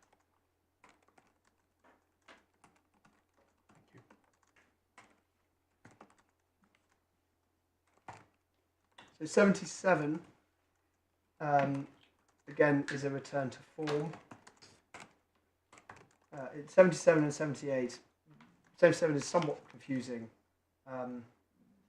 slightly difficult to read, but is essentially again saying that the starting point should be the form of the supply with no reference to ancillary or subordinate elements. So you're looking at form, not substance. You're not looking at substance because that's getting into a CPP Lvov style analysis.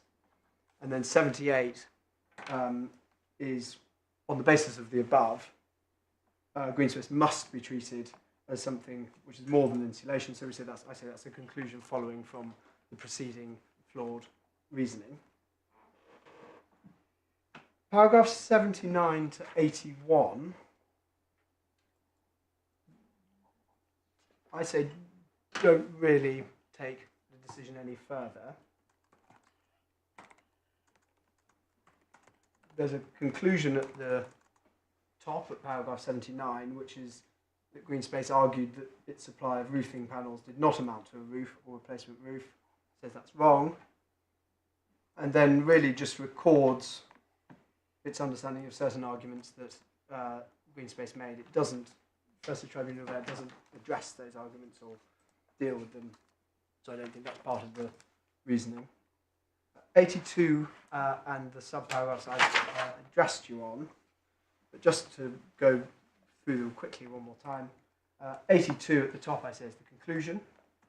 82.1 I say is the flawed midpoint 4.2 analysis. And to the extent, to my Lord's point, that the first sentence is the essence of a roof is to protect against the elements, I say two things. One is that you read that in the context of setting up this midpoint, this incorrect midpoint analysis. And two, if that's not correct, then what that's doing is really going back to a form style analysis. Form of roof covering protects against the elements. So either way, one reads that paragraph, I say that's wrong. 82.2, as I say, isn't a reason for, it isn't a positive reason for the conclusion. It's just saying that the fact that you don't screw things in doesn't save you. And the analogy to the igloo takes that no further. 82.3, again, it says not reasoning behind the conclusion, it's simply an evaluation of whether or not it's helpful to look at the planning permission documents. 82.4 is a reversion back to form. Categories stipulated in Schedule 7A are determined. It's wrong to say that the categories stipulated in Schedule 7A are determined by substance rather than form. And then 82.5 is just saying, and my decision isn't changed by the Thermotec panels, by the Thermotec panel patent. So in that you have one of the crucial parts of the reasoning are 82.1 and 82.4. 82.1 is wrong for the reasons I've set out. 82.4 is wrong for the reasons I've set out.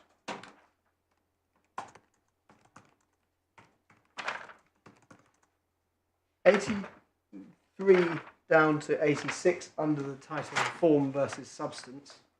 And I imagine you can guess what I might be saying on these paragraphs. 84, no difference in substance can alter the approach. That's wrong.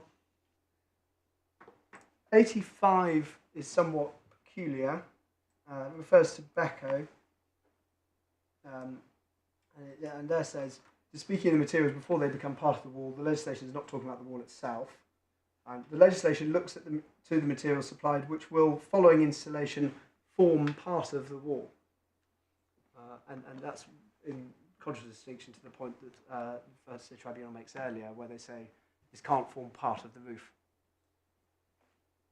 86 is a reversion to the aversion to CPP Lvov. And so we're not going to be looking at predominant purpose, we're not going to be looking at substance because we don't want to get into CPP Lvov.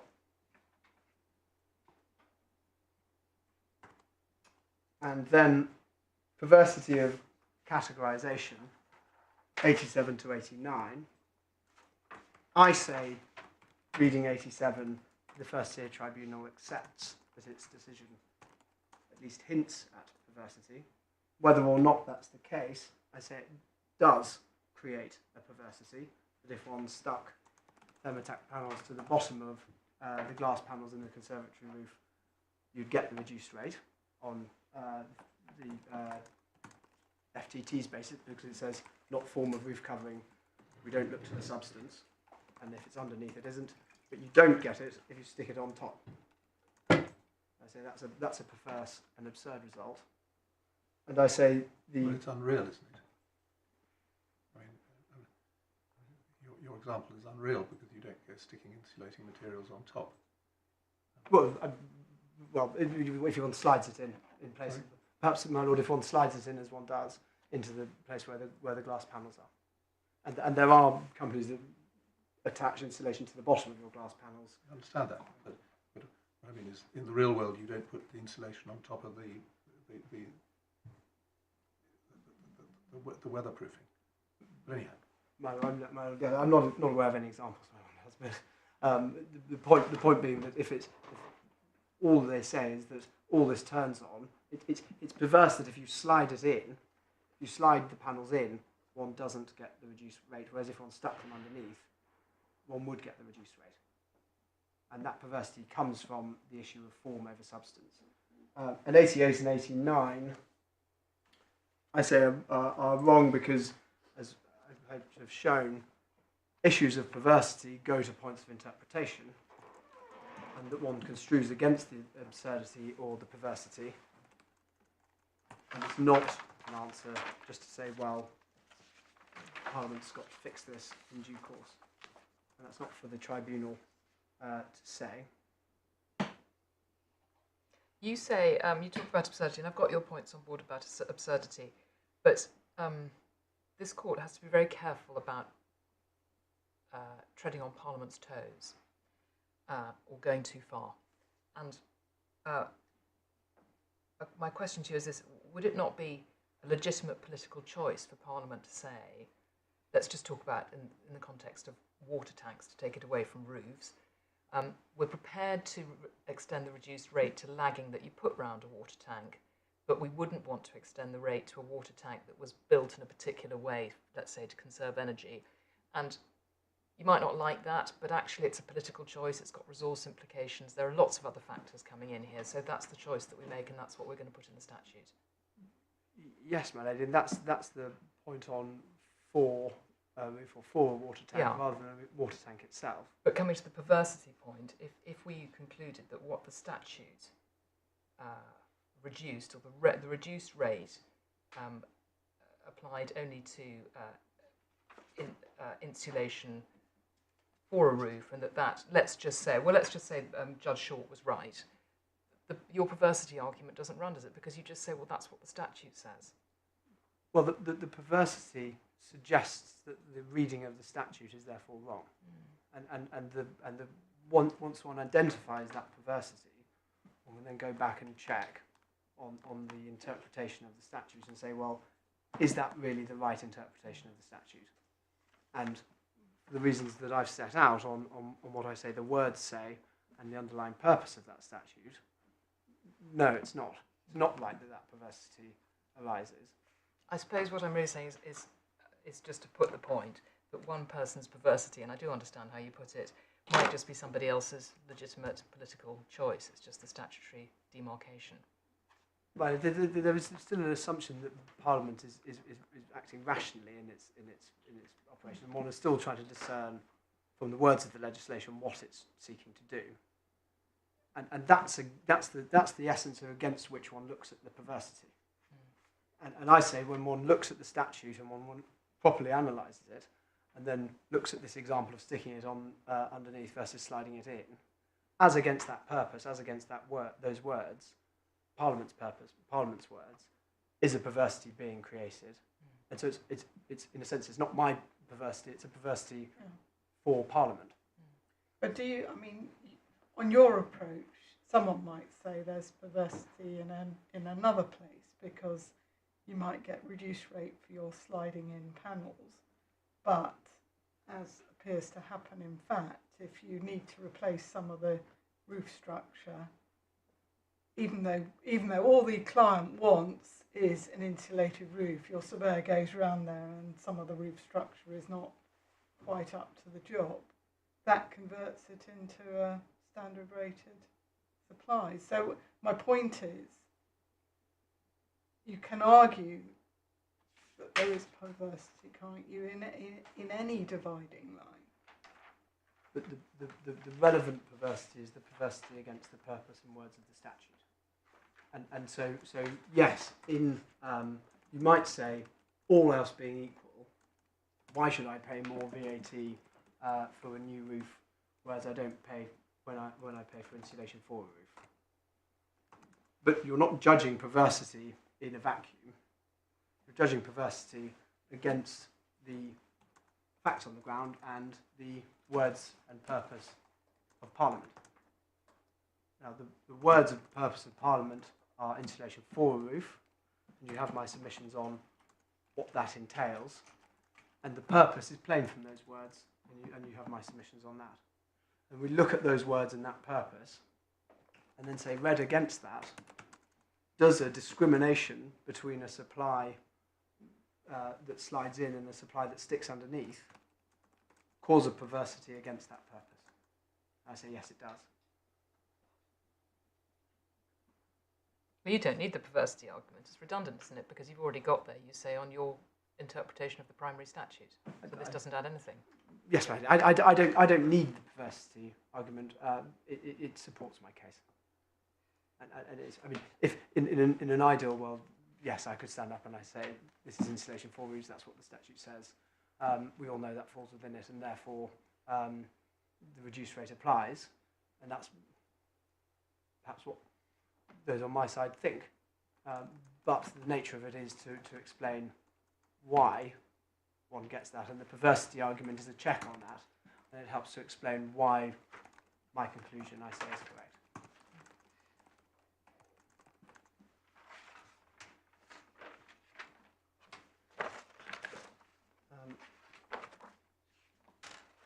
So crucially, I say those errors in the first tier tribunal decision are determinative of the appeal. The first tier tribunal erred in law, and that the upper tribunal failed to correct those errors. It therefore also erred in law. But just for completeness, if I might quickly look through some of the points in the upper tribunal where it seeks to address these errors. There's a danger that this becomes a slightly fiddly exercise of running back and forth between the first tier tribunal decision and the upper tribunal decision, but I'll hope to avoid that and keep my comments relatively short, particularly given the time.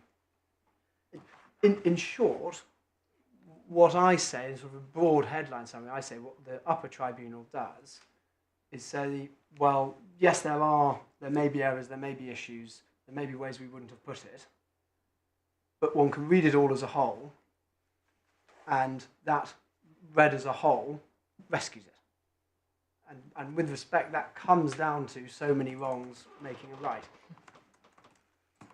And there's a comment, I should just explain, at paragraph 54 of my skeleton argument, I make a comment about the length of the upper tribunal's decision, or a discussion of it. That wasn't meant as a critique to say that I'm after vast long judgments. It was to say that there's 8 paragraphs that I say the upper tribunal, recognises or at least notices problematic errors of the first tier tribunal decision. There are 8 in which they say there's an issue, and it's 8 of 18, so it's a very high number that there are potential problems. I say you can't rescue that many problems by reference to the remaining 10. So it's not meant as a critique of the length of decision. I realise it might be read as that. So turning then to the upper tribunal decision.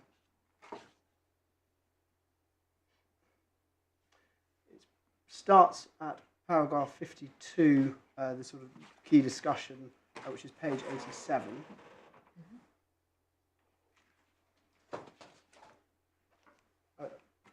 As I say, we've looked at what was ground 1, which is paragraphs 39 to 47. We've looked at what was ground 2, which is 48 to 50, and I hope you have my submissions on those. Ground 3 is dealing with this form issue. Now, 52, I say, correctly accepts that there's no rule of law of equating roof covering and roof of reliance on form. But it goes back to this point of reading the decision as a whole, and that phrase is repeated and repeated. It's in paragraphs 55, 56, 58, 59, 60. There's a constant reversion back to, well, this saves itself when read as a whole. Just picking, most of these issues are brought out in my skeleton argument, so I might just pick out some of the key ones. Paragraph 53, there's a point that, well, had the tribunal simply been saying form decides it and we're not looking at substance, the decision would have been much shorter. And I'd say that's wrong. It's wrong when one reads the decision, and it's wrong because one can consider other points still having the core of your reasoning as form equals is determinative. And in any event, the points which the Upper Tribunal points to, or the paragraphs that the Upper Tribunal points to saying, well, it's not an error of law on form because look at these other points it considers, are in themselves errors of law. So it tries to rescue what would be an error of law by reference to other errors of law. It relies on paragraph 82, and you've got my submissions on why I say that is wrong.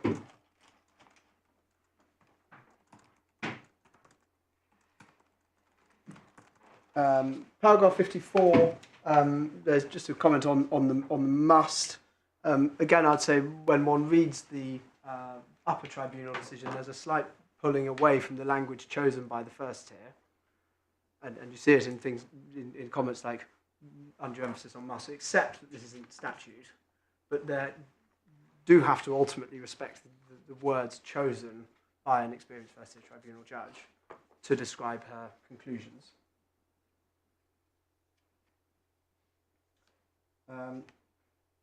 55, again, refers back to the whole of the decision. It points to paragraph 82, which I've said is flawed, which you have my submissions on why that's flawed, and points to 84,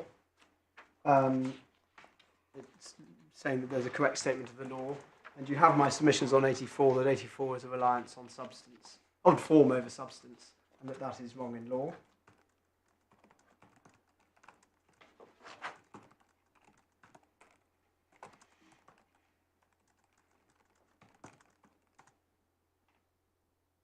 '56 is trying to. 56 and 57 are trying to address this point of the confusion around CPP Levob, and that continues into 58, saying that the arguments framed in the First Tier Tribunal, Upper Tribunal around de minimis or predominant, yes, may have been dealt with in a CPP Levob style approach, but what do? We read the decision as a whole, and it saves it from that. And my submissions on the First Tier Tribunal decision you have as to why that doesn't work. 59.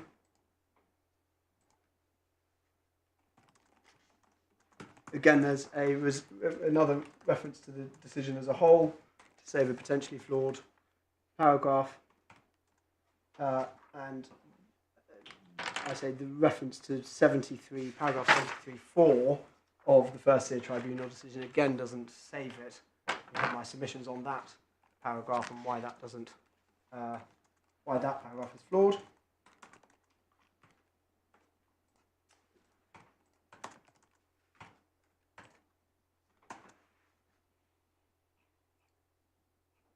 Paragraph 61 accepts that there's not a rule of law which equates form with roof, a form of roof covering with roof.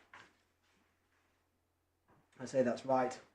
that one has to look at substance rather than form, but then with respect, it doesn't properly consider what the FTT actually did, which was to look at form rather than roof. It looks again to the decision as a whole, and it looks to step away from the language chosen by the first tier tribunal.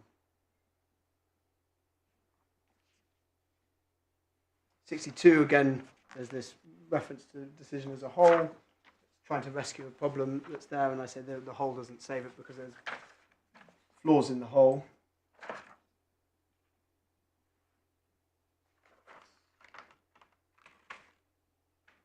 Uh,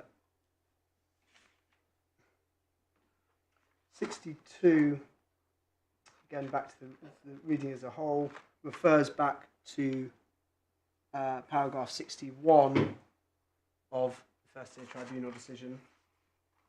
Paragraph 61 in the first tier tribunal decision was on the context of this misunderstood CPP-Levob argument. So again, I say that doesn't help. And then paragraph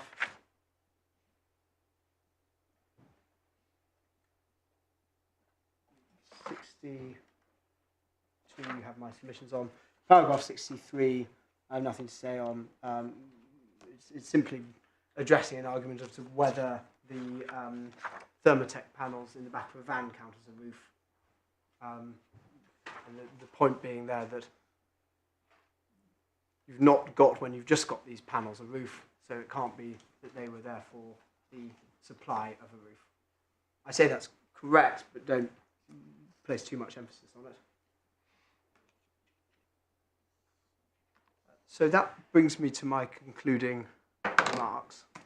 I'll save any comments on my learned friend Skeleton argument for reply, but in short, I say as lining up behind the decisions of first tier tribunal and upper tribunal, and so as they fall, so does my learned friend's argument. So in summary, I say the upper tribunal and first tier tribunal committed material errors of law in their approach, and as such, this court is entitled to and should remake the decision. And I say, in remaking the decision and applying the correct test, the Thermotec panels supplied by Greenspace were insulation for roofs. I say the correct test, I've said this a number of times, so I'll run through it. The correct test requires, and this comes from the words of the legislation itself, an evaluation of the extent of the supply. It requires a consideration of the substance of the supply. And in that, it is not an answer to simply look to form. The first tier tribunal looks at form. You're allowed to look to form, but not only to form. Is that what you're saying? Yes, my lord. Form doesn't determine it. It's the substance of the supply that determines it. The form may be part of the characteristics that one takes into account in considering the substance of the supply. 3, the language is concerned with the supply of insulation for a roof, not to a roof, or of a roof. There is no restriction on the type of roof for which the insulation is used. I say that that's important in the conservatory roof example because one would expect this legislation to be able to apply to conservatory roofs without perversity or contravening principles of fiscal neutrality. And that helps in the interpretation of the statute. And finally, that the method of attaching or applying the insulation is not determinative of the nature of the supply. I say when those criteria are applied to the facts in this appeal, it's clear that the Thermotec panels, which are a method of applying large chunks of styrofoam insulation, a clever method of doing that, qualify for the reduced rate. And I say the Court of Appeal, this court is entitled to remake the decision on those lines because of any one of the following errors. 1, the first tier tribunal and upper tribunal erred in failing to adopt that approach, and so erred in their proper interpretation of the statute. 2, particularly the first tier tribunal and so upper tribunal failed to recognise the importance of the test of the extent of the supply.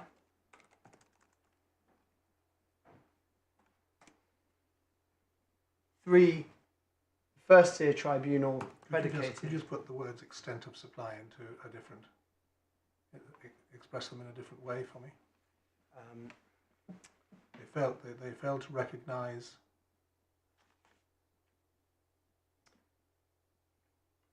how the amount of the alteration or the work done, the extent of. I'm using extent. I'm sorry about it.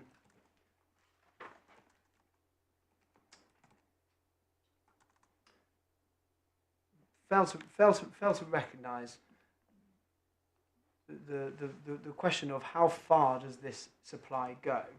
Is it confined to insulation for a roof, or does it go on to something further? Does it expand beyond that?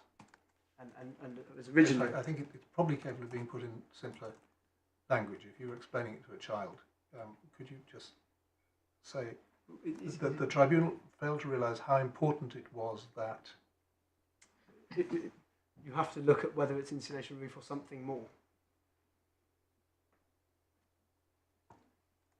So how important it was that this was an insulating material? Yeah. Is that what that means? Yes, or Yeah, it's a bit more than that. Beyond it's your fact and degree point, isn't it? Yes. It's how much further it went beyond mere insulation. Does that work? Precisely, Like yes.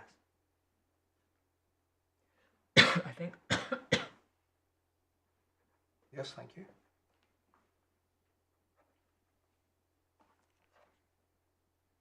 Ground 3, that the first tier tribunal erred in predicating its decision on an analysis of the customer's roof at the midpoint of installation, Yes. and in so doing, Right, we've got that point. I've erred in 4 and 2, and finally that the FTT erred in predicating on form rather than substance. In short, and returning to my opening analogies, I say the cost of insulation for roofs turns on the nature of the supply, not where it sits in the roof. And I say that you shouldn't have to pay for a new bike when all you bought is new bike wheels.